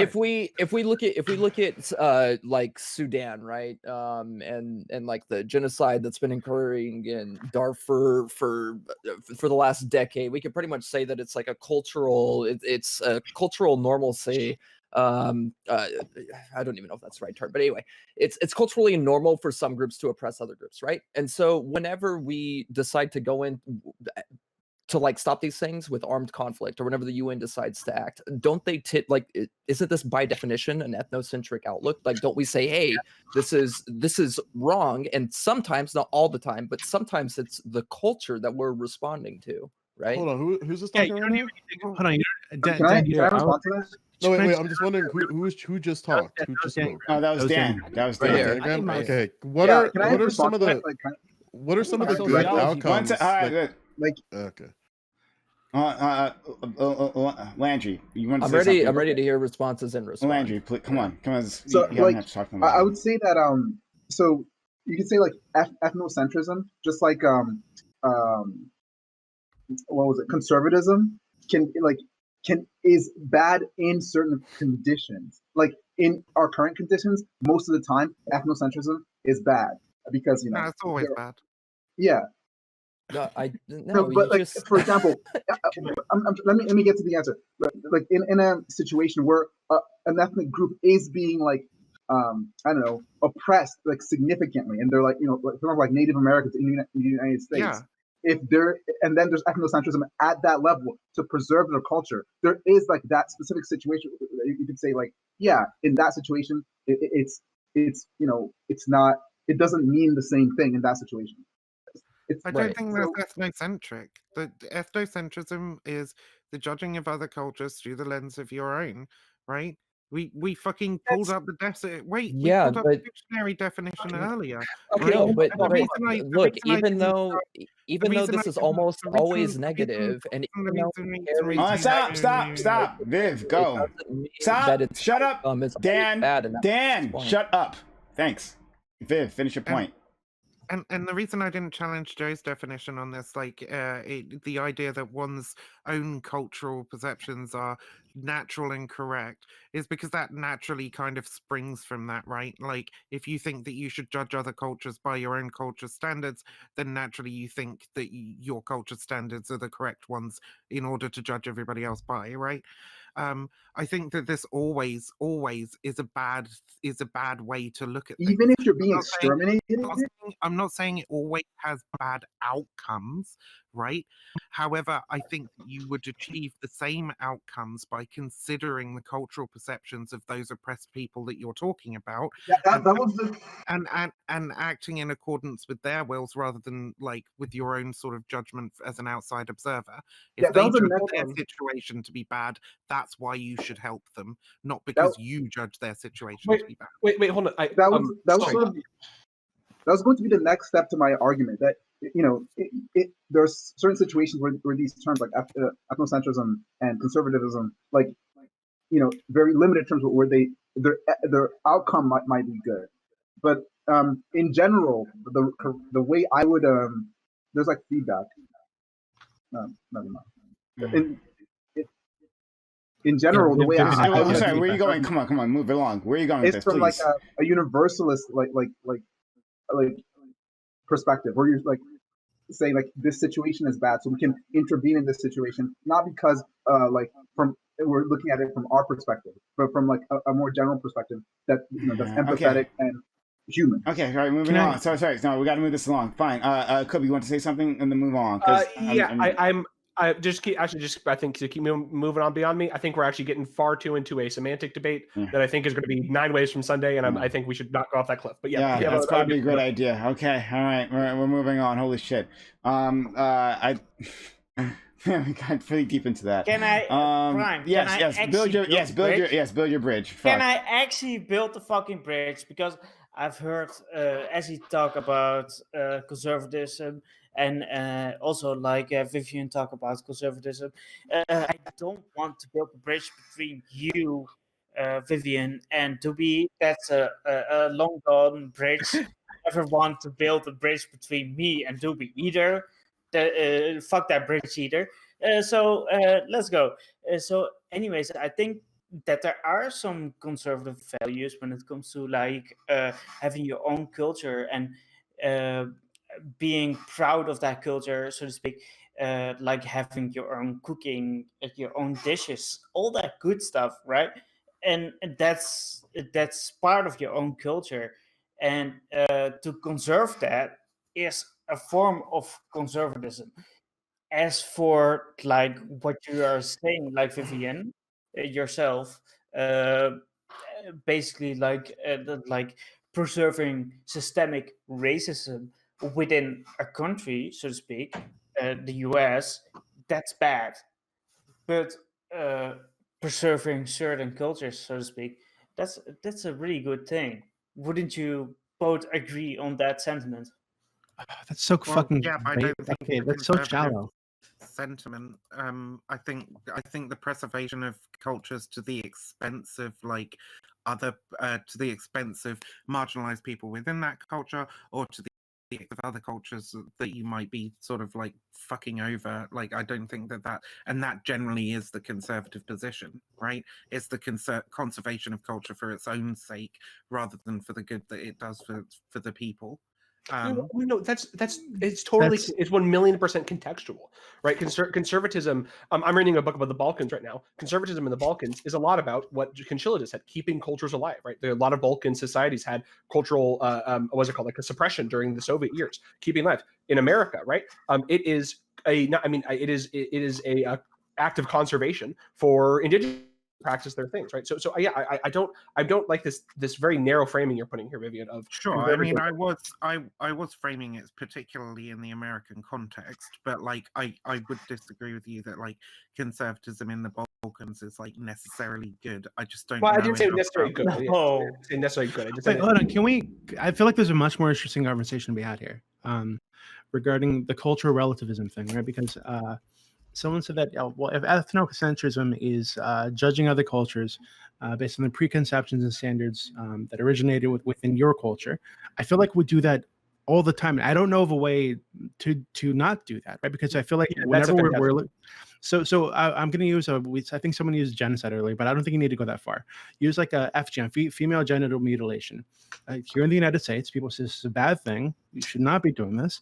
But there are cultures where this is tradition. There's like religious practices that involve this, and within their culture, it's totally acceptable. In fact, us telling them not to do that, they'd consider offensive, right? But I don't think that like That's okay. But please, no. I'd like to just finish my statement. So if you were to look at it within their culture or context, right? I think you would probably need to let them continue to do this, right? So when they came to the United States, if they wanted to continue this tradition, right? You could say that like that us not allowing them to continue this tradition and to do female genital mutilation in the United States is us exhibiting some kind of ethnocentrism and forcing our culture onto them. Right. And I don't think that's Do you think that the necessarily people bad. who have this done to them? Do you think that the people who have this done to them who suffer like lifelong fucking pain and injury and trauma because of this? Do you think that those people are like this is a? Well, like that's the this is a sad part practice about that I- that's the sad Wait, part. hold on, about culture, no, though. stop, Pyro. Actually, yes, there are many women who've had this done to them who still support it and do this to their children. Right, this is the reason this tradition continues on. Many women support this tradition. There is a pretty huge growing movement of people who have had FGM who are very, very much against it, right? And Okay. and those people ought to be supported in their autonomy to be free from this practice. We should not, it's about supporting individual autonomy. It's not about supporting like random fucking cultures' right to like oppress people. This is why I said oppressing marginalized people within their own community as well. You have to like take their the marginalized people within the culture. You have to take their views into account, not just the culture as a whole. I have a question, Vivian. If there was a country in Africa, a hypothetical country, and it's the most democratic country as you can possibly imagine. Okay, so there's no we know that we are getting as honest as we can of this survey, and we find out that 90% of the women in that country happen to agree that female genital mutilation is good, and say they'll give it to their daughters, and it's like a very conservative culture. Do you think it would be wrong for somebody to like that's a non Western person say to advocate somehow, like say open up a girls' boarding school or a girls' school in that country, is advocate in that country for that to be done away with? Do you think that'd be like? I think what we can see happening is the robbing of people's autonomy from like even being able to like make that decision, right? It isn't necessarily like a cultural thing. You can see like children are having this done to them by their parents. I think we should be against anything which sort of infringes upon like the individual autonomy of people in any sort of oppressive manner. So Vivian, don't you think that? But don't you think that value? This is valuing the individual's autonomy. Well, like this But is don't you just think that valuing your value- own please, culture. really Okay, quickly. all right. So hold on. Aladdin, do you want to jump in on this? And then we'll go to Pyro. Yeah, so I've got like pages of notes here. So I wanted to focus on so there's like stuff we were talking about like 45 minutes Yeah, ago. no, don't bother that. Ignore that. Like, Just I don't ignore all wanna- that stuff? Yeah. Well, I This wanted to is get us all- back to the conservative versus race institutions part. Is that what? No, we're on this thing now. You have something on this thing? Okay. So we're talking about genital mutilation and how is it culturally acceptable if we're looking at the cultural relativism? Yeah. Is it okay Pretty much. to- okay. Yeah. I mean, like, I do have some stuff for this. I guess the thing that so cultural relativism is like, for me, is like anthropology without like the note taking, right? Like you're trying to understand a culture without like, and trying to do it without judgment. Vivian, mute yourself. Vivian, mute yourself. We can hear you chewing or whatever you're doing. All right, continue on. 11. So the idea would be then, if we're using anthropology to understand it, or the concepts that existed within anthropology to understand a culture and try to figure it out, when you're trying to deal with genital mutilation, I think you can almost equate it to, it's not even the same thing, but like it's sort of like how like men are circumcised in this country, right? Like we don't really get a choice. We just get it done, and we're told that this is what happens because, well, my father had it happen, and so on and so forth. And I think it is wrong. And I think you can actually build a movement to change the culture and educate folks. But it shouldn't be a thing where you mandate it from, like, a government, I guess, that type of thing. Like, I think you can educate without being suppressive of a culture. Does that make Well, sense? when I talked about like empathy and seeing things from other people's point of view, right? I think I find it very hard to imagine that any girl who's on that table having that shit done to her at that moment is like, yeah, woo, this is great, you know? Like I'm pretty sure if you went and like polled these children, hey, do you want a large part of your genitalia removed? Most of them are going to be like, shit, no, I don't want my parents to do that to me, right? And that's what I mean Right. about taking other people's like views into They are account. not just, brainwashed. Right. But I mean, Yeah, like, so but how do you you say- actively stop it from happening? Like, how do you change a culture so that it doesn't happen? Like, if you tell all the young folk in a country, no, this shouldn't be done, this is what they're doing to you, and well, no, if you, the person you to a don't do that. You culture, provide them with the option, right? You show them that like there is another path available, and right? I personally believe that they would So take I that, think you can, so you can and get to then the you path, support, but if and you're then you offer whatever support you can in whatever, however they want to struggle against that. right, and that's like more immediate. But the problem, I think, would be then that you're subverting a culture, and the folks who are in charge of the culture are going to resent it. Like, I'm thinking about, like, in terms No, of but it's like worse than that. but I mean, it's worse than that. Like, people are going to actually hurt their own kids. It's like the No, don't not that. Okay, because even that, right? Saying that, hey, you could change their mind, you can show them that there's another way. You're still in some way, right? Attempting to convince them or to convert them to your culture and your values because you think it is preferable. No, So I providing don't think that's people more necessarily information is not like coercion. It's letting them know that there are other choices. That's But it. like, okay, hold on. Like, how do we even make the prescription that women should have information if I am not giving onto this So culture that's the idea that been women my are equal? entire point. Okay. Yeah, I'm sorry. Yeah, I'm Okay. I'm not trying to steal somebody's story. I've been trying to understand. No, like Pyro, I've never, Pyro, like go I've been ahead. trying. Pyro. Yeah, I've been trying to speak for the last 15 minutes with this one fucking question. Like, what is it to like? If we're talking about different cultures and shit, we realize that there can be negative aspects from like our point of view that they don't consider, right? Because like we can go the really super meme routes of like female, not meme, but like the routes we always talk about, like female genital mutilation and shit like that, because like it's topical and we get all contentious about it. But like we can look at other shit too, where it's just like, yeah, some things that we may consider negative that they just don't.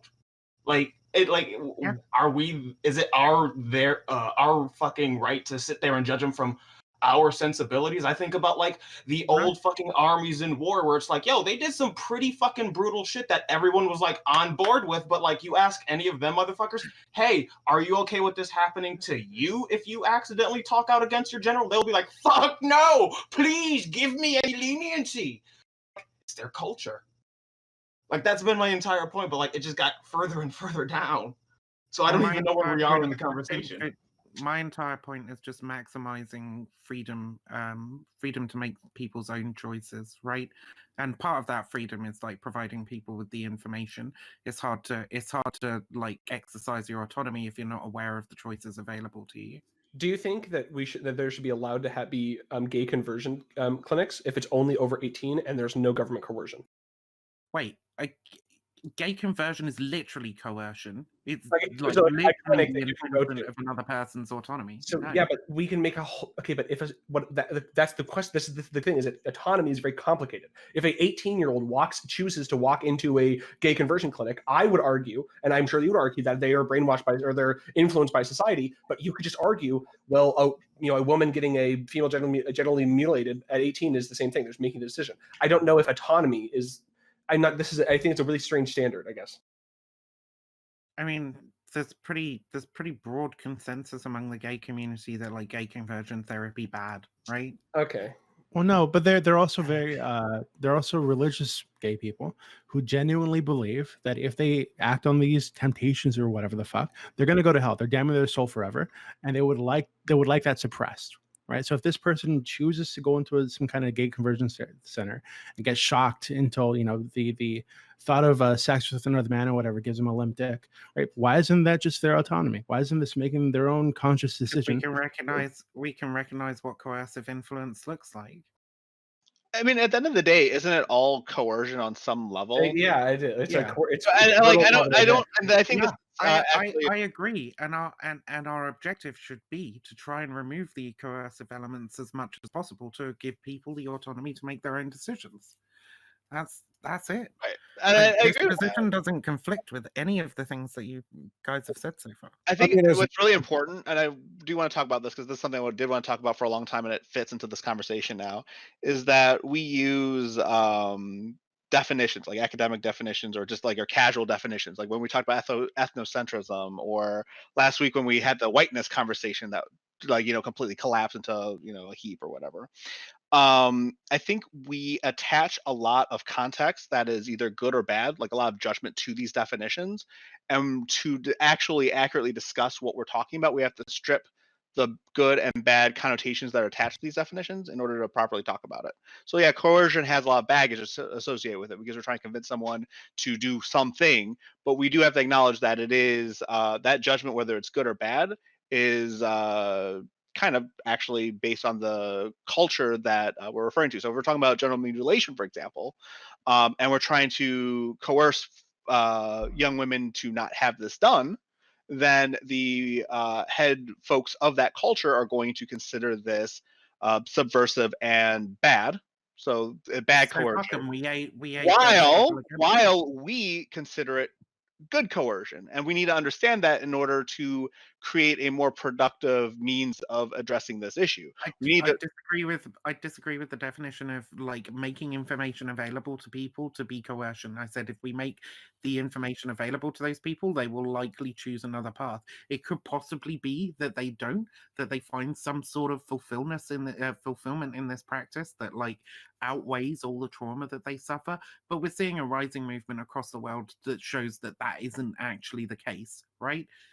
As for the people at the top who like view this as some sort of attack on their culture, I don't really give a fuck, right? Because I think we ought to support the people whose autonomy is being suppressed and not the people who are suppressing others' autonomy. Okay. I'm gonna throw it to a good friend, Joe the Silly Serious, here, who stopped in. I'm really curious as to what she might have to say. But to my audience, hey, we're coming on to the end of the stream. I actually want to continue this conversation. If we can get some more support, some more donations, because we've gotten pretty weak donations so far. We get some more support, then I have no problem continuing on for like an hour or so. If not, then I'm gonna go to bed because I want to go to bed. Yeah, if you can donate bits, donate subs, or use the PayPal donation button down below. Prime, do you have a YouTube? Yeah, I have a YouTube. Yeah, exclamation point YouTube. To find that exclamation point YouTube and chat. There's the link right there that we're trying to grow that. But yes, man. But yeah, and VODs from this and highlights and stuff will be posted later on. But yes, exclamation point donate and chat, if I spell that right. There's another way to help out. We have a PayPal button below. Donate bits, donate subs, or sub yourself if you haven't done so. So if we can see some strong support soon, then we'll definitely continue this conversation. If not, I'm going to just go to bed. Joe, go ahead. Yeah, I think moral relativism is particularly interesting. I think, Viv, my issue with your argument, and this is not in any way an argument in support of FGM, but my issue with your argument is there are two ways of sort of judgment, right? There's moral judgment and there's aesthetic judgment. So even the preference of things like autonomy, that's a moral judgment. So you're putting moral weight on the ability of an individual person to choose. Now, my criticism toward cultural relativism and moral relativism is, of course, that it's an incredibly flawed perspective in that with moral relativism, we have no space for moral criticism in terms of like Nazi Germany. You have no ability to criticize an institution and a state like that. And you have no ability to mark moral progress. You can't say that actually we're morally any better than when slavery was in place if you have moral relativism, if you subscribe to moral relativism. But I think something that really interests me in this conversation is how much weight should we give culturally significant events like circumcision or FGM or seal hunting or Indigenous rites of passage? How do you balance the possible existence of universal morals and the preservation of important cultural events?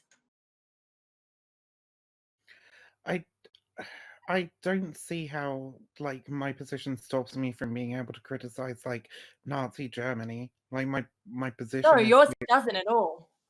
okay. Yours is the opposite. But what I'm saying is the problem with your position is that you're actually making a moral judgment as well. You're saying that autonomy, and I do distinctly disagree with the fact that every young girl getting on a table to get FGM is like, oh my God, I can't believe this is happening to me. Because when I lived in the Middle East and I studied women's rights in the Middle East, the one thing that shocked me more than anything is how much they were trying to convince me that I was actually oppressed and that they had it good.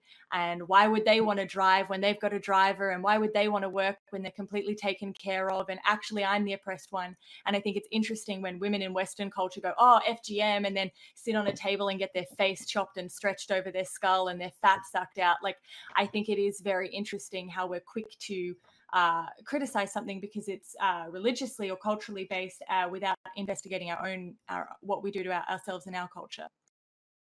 Sure, yeah. This is why I talk about like empathy and trying to see it from like other people's points of view, right? I think that obviously providing people with information is important to their autonomy. More information means you're more able to make a good choice for yourself. But beyond that, like, I don't know, if FGM is very contentious. If we look at like an issue like hijab, for instance, right? Hijab's a really good example of something that a lot of people in the West see as like a really heavy oppression of women, and I personally don't see it that way. Like if women in the Middle East want to wear this for the sake of modesty or for the sake of some religious devotion or whatever, if that's what makes their lives fulfilling, then they should be allowed to continue that practice, and we shouldn't, through our own cultural lens, judge that to be evil, because it doesn't seem to me to be a great suffering or a great removal of their autonomy, right? Well, the question is, are they doing that on their own accord, or are they doing that because the standards that exist in that nation are forcing them, whether culturally or Yeah. socially, to do that? Yeah, there is a degree of like coercive presence in pretty much everybody's culture. Like whatever you learn as you grow up, blah blah blah, what the people around you are doing, and so on. But I think the only thing we can do is provide greater information to people about different prospective ways of life, and allow them to sort of choose their own path and support them when others sort of get in the way or block them from taking that path forward. How does information necessarily support choice? Just because you know there are other options doesn't mean that you're going to be any more likely to make that option or feel that you can make that option. I think if you know there are other options, you are more likely to take another option, but that doesn't mean you're certain to take another option. Absolutely not. And if people choose not to take that other option, then we should support them in that as well. That's the whole point of supporting other people. Supporting other marginalized people in their own liberation and their own sort of idea for their path forward, rather than saying, this is our way and you should be doing this to liberate or free yourselves from any So perceived. do we support women who want to get FGM? Sure, yeah, if they're if they are, I guess, like of an age where they can reasonably make that decision, if they have enough information available to them. Yeah, I mean, I don't have any problem And then with I got of any kind. when gay conversion crosses the line, where's the line? Oh, sorry. Hold on. I just got a question. Do you support these women who are well informed enough about their own bodies making this decision for their daughters when they then have children? No. If they're so like set your okay. What so because and I'm not in favor of circumcision either, and I'm not in favor of the only thing I'm in favor of for children is like this goes all the way into like the trans issue as well, right? With like, can kids reasonably consent to be on puberty blockers and so on? And my position is always yes. Like we ought to listen to what children have to say about their own bodies and their own autonomy, and allow them to make reasonable decisions in this direction, and ought not take drastic actions against that, or even in support of that. Like we should be reasonable. To be clear, adult gay conversion therapy, yes or no?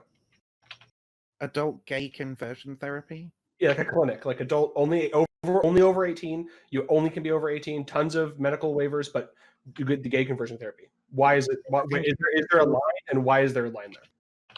I think individuals could potentially choose that for themselves. I personally think they're making a mistake, but I don't think that we should be like, I don't think that we should be infringing on their autonomy to any great degree to not do that.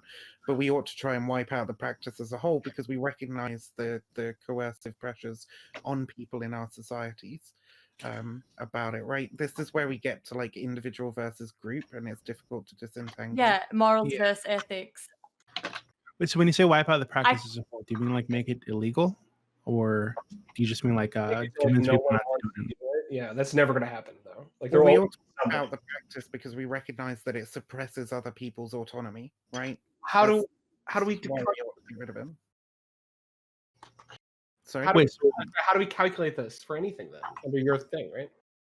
What do you mean? How do we calculate this? How do we calculate when the line of autonomy being crossed is? So, like, I have a really extreme example that might answer this question, and if you agree with this, Viv, I won't question you on it again. Back in the old Aztec days, when they marched people up those old step pyramids, if they were 100% grown and consenting to like the sacrifice, would that be okay? Like 100% consenting, like would it be okay that someone just fucking ended their life? I thought those were prisoners. I was about to say that too. I mean, one, they weren't. They were usually like prisoners of war and shit. And two, it's a hypothetical. Okay, and I mean, ultimately, sure. Like, I just don't. Yeah, we have to work out what the coercive influences are on that, and try and dismantle some of that coercion. But we can't go in there and be like, hey, you absolutely cannot make this decision, blah blah blah. If it's like a well-established cultural practice, it's not even going to work, right? Because they're not going to work with you to do that. Well, I don't know. I feel like that there are some decisions that a person can make that it's okay for the community to come in and say, hey, you can't do that. We're not okay with you doing this thing. Like, I just, whether just because, this person's exercising some autonomy, I don't think that necessarily makes it like a good thing that we should support or allow. I think it's okay for the community to come together sometimes and stop somebody. Well, what's the thing you want the person to stop? In that situation, to be allowing themselves to be sacrificed. But I would also say female genital mutilation, gay conversion therapy. I'd make it illegal for people to do fucking circumcision on their children, right? Even though this is their. So now we're getting Hold on, but that's a moral standard. Well, I thought Joe just brought up the. Well, I was confused because I brought up two things. I brought up both sides of the argument. Yeah, I think we're making two different arguments here, right? Because like, I agree with you on the utilitarian calculus that like these things we can see cause more suffering. That's part of the empathy calculations, part of putting yourself in other people's shoes in order to make these judgments about these activities.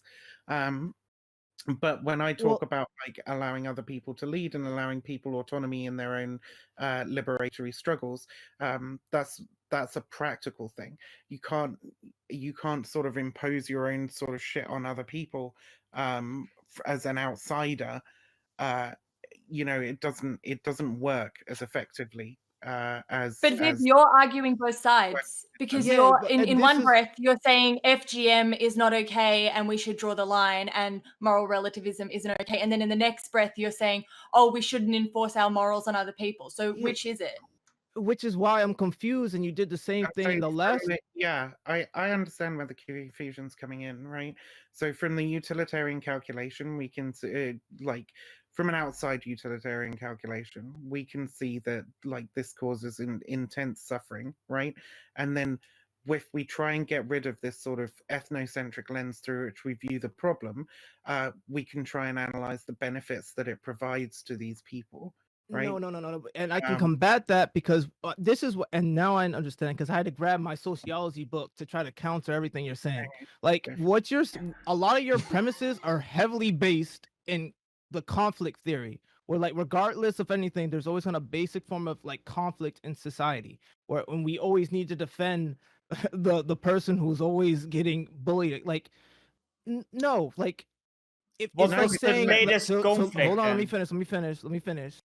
To defend FGM, which is very a heavily complex like issue that has to do with a whole lot of things, like the issues of like the social construct of gender, like to not even get into that. Like let's say that we go over to Spain and they have the practice of bullfighting, right? Okay. That's how they practice their culture. But to us, it's totally wrong. They're killing the bulls. They're making it's if they had more information about how the bulls are suffering, then of course they would choose not to make to give a shit. I have an even more extreme example in the Netherlands. But I want to finish mine first before... we still have blackface, so to speak. So there you go. In my country, we still have blackface. So maybe you can borrow that example. Let's stick to bullfighting. Wait. What do you mean by what is that? What? It's like a Christmas thing, right? We mean we still have. I have a more extreme example. We still have blackface, so to speak. Yeah. So why'd you tag so to speak at the end? So before you do that. No, sorry, Joe. Shut the fuck up. Sorry, Joe. Hold on, 1 second. No, 1 second. Hold that. Hey, do you not hear me? Chinchilla. Knock it off for a second. Let's not derail into blackface. 1 second, please. Hold on. So thank you, Joe, for being so kind as a gift. 5 hot chip and gift subs to the channel. Hey guys, that's 5 more minutes. 5 more minutes. We can get some strong support, like with Joe being so kind, as to help out the channel. Then we'll continue on this conversation for like an hour or however long, right? But if we don't, then I'm seriously gonna go to bed. So 5 more minutes. If we get see some more support here, donations and some bits, then we'll continue on. If not, I'm going to bed. All right, Chinchilla. Yeah, I thought that basically like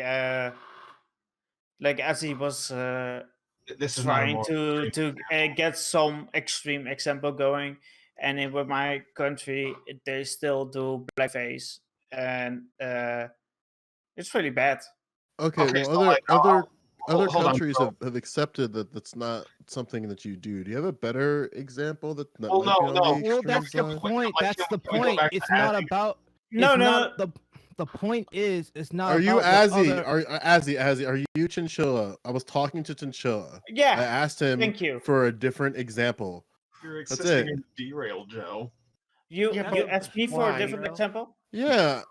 Just do you have a different example? That's all I'm asking. Holy shit!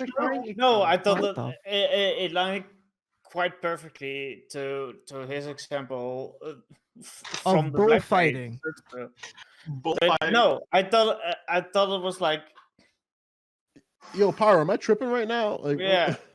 Not like that's what I'm trying to do. I'm trying to get wait, hold on. I'm trying to get the conversation back to what Azzy was saying, because like you said you had a more extreme example and it wasn't. Bullfighting. Azzy, please go. Basically, I'm sorry. Yeah, it's about bullfighting.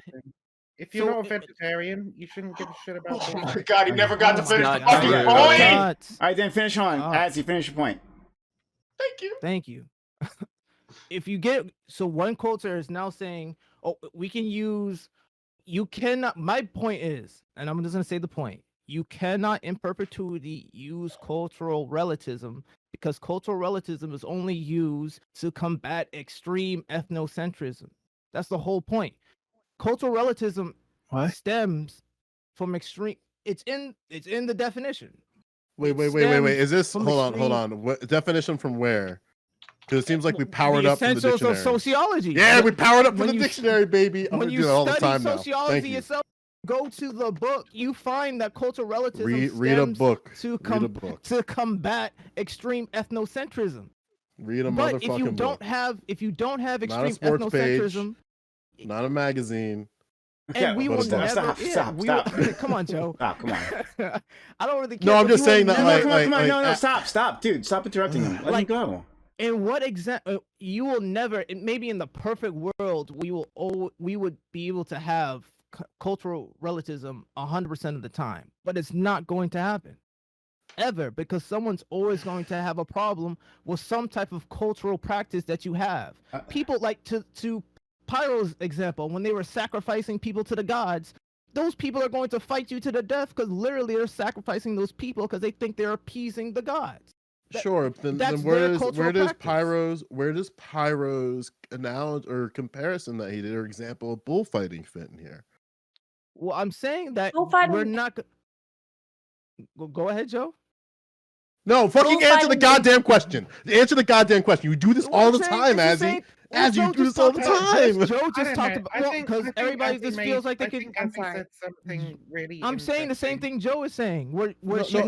As my difficulty, and again, like maybe Pyro, like can help me out here. Like one of the issues that I have with you sometimes is that somebody asks you something directly. It's like a very just simple, just like take a stance on this, and then you'll either do one of two things. One of the things you critiqued Vivian on this, which is wild to me, where you'll take a position.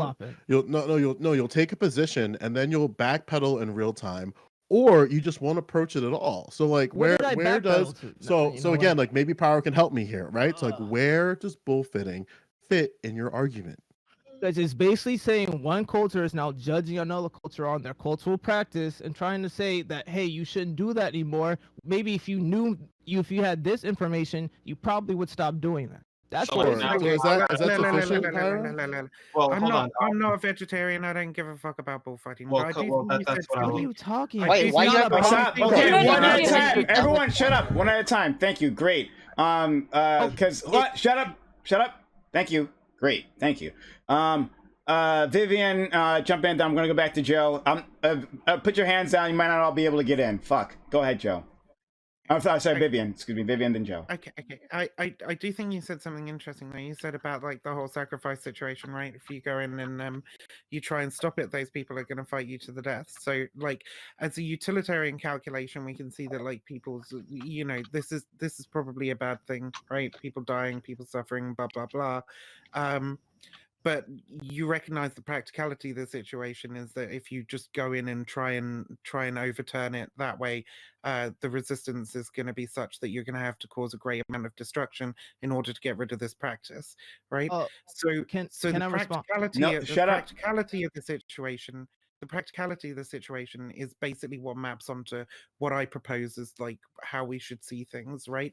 And we ought to find those people who disagree with this practice, who are being hurt by this practice, and we ought to support them in this against that practice. And that's how you sort of build these cooperative networks in order to like afford everybody that liberty and freedom. To combat that, you know what who also said that? The conquistadors who literally invaded those civilizations and said, hey, we have better information to say that what your cultural practice is not that good. You should stop. You should probably pick up our cultural practice, which is a better option because it preserves life. Wait, but you just also misrepresented the Silk Road earlier. So like I didn't misrepresent the Silk Road, and I never. I don't know. I know, Joe. Okay, now we're going. No, you cannot just interrupt me and try to. Shut up. We're moving this along because we're not going to do this. This is killing me. Holy shit. Joe, let's say serious. Go. Yeah, I think utilitarianism doesn't even work as a proper combatant to moral relativism because take FGM, within that culture, if a woman doesn't get that religious practice, then she's viewed as unclean, she's not viewed as a proper spouse, there's lots of cultural punishments that she incurs, there are lots of cultural and punishments that her family incurs. So if she was doing the utilitarian calculus, then no, you can't argue that, and you can't argue that even on a societal level within that culture. I don't agree with it. I just don't think utilitarian calculus is a particularly persuasive argument against that kind of moral relativism. I think the bullfighting isn't a particularly good example either because it takes away, like, yes, it's a cultural event, but it's not like a a religious sort of practice that is very much ingrained into the morality of a society. It's more of something. Can I steal man real quick with something that's not religious? Because like go for it. Fucking Genghis Khan, right? The utilitarian mindset of theirs, like you either submit to the Khan, you're 100% loyal, or you get the end of the sword, right? So it's like the same thing. You submit to the Khan, and in submitting to the Khan, you do a bunch of horrible, terrible shit to a bunch of other fucking people. This is like a really no. This is a really stupid understanding of fucking utilitarianism, right? It's not so a utilitarian calculus isn't just like, oh hey, here's this one decision I have to make, right? You can make the utilitarian calculus in that moment, and you can choose whatever's going to be best and whatever's going to produce the best outcome. But when we're looking at systems and structures, right, we're not saying, hey, this individual should not choose to have FGM. Maybe that is the best decision for them within their culture at that time, right? But when we look at the system, the structure, we can say the system, the structure would be better if this practice didn't exist, right? But Viv, you're the one asking people to focus on individual choice. So I can't keep up with how you want to separate morality and ethics. Both at all. examples are the How do you individual change? Wait. How do you change ethical systems without enforcing something on individuals' actions? How are you changing an entire ethical system without putting any sort of classifications or regulations on individuals' actions? Utilitarianism is individual. Stop. I don't understand the question. I'm sorry. Well, no, how do you change a system without enforcing any sort of action on the part of individuals or any sort of judgment on the actions of individuals while completely respecting their autonomy and their right to do whatever they want? Of course you can judge. The whole point of not being ethnocentric is that you ought not judge through your own culture's lens. You ought try and empathize with those people who are embedded with that culture and understand their motivations and reasons for like the things that they do. You can still judge, right? But you just don't judge through your own cultural lens. That doesn't make any sense. You can't. I thought ethnocentrism is judgment. Cultural relativism is not judgment. Which one do you want, judgment based on your own cultural values, right? Taking into account the cultural values of other people, the experiences of people within different cultures, and judging based on all that information is what is important to determine a proper moral decision. Exactly. Hold up. Wait. You literally just said it, right? You're using your own culture as the fucking base to if like other cultures are right or wrong, like holy shit, like that's what you're doing. Yeah. What? Do you guys hear this? You're using your own culture. Like, let me repeat it. So you're using your own culture as the base, the foundation. Like, how do you not follow? It's time for bed, guys. What are you talking good night, about? guys. I literally just said that you need to take into account the cultures of other people, the experiences of other people within their cultures, in order to make a proper judgment. Yes, and you can do that,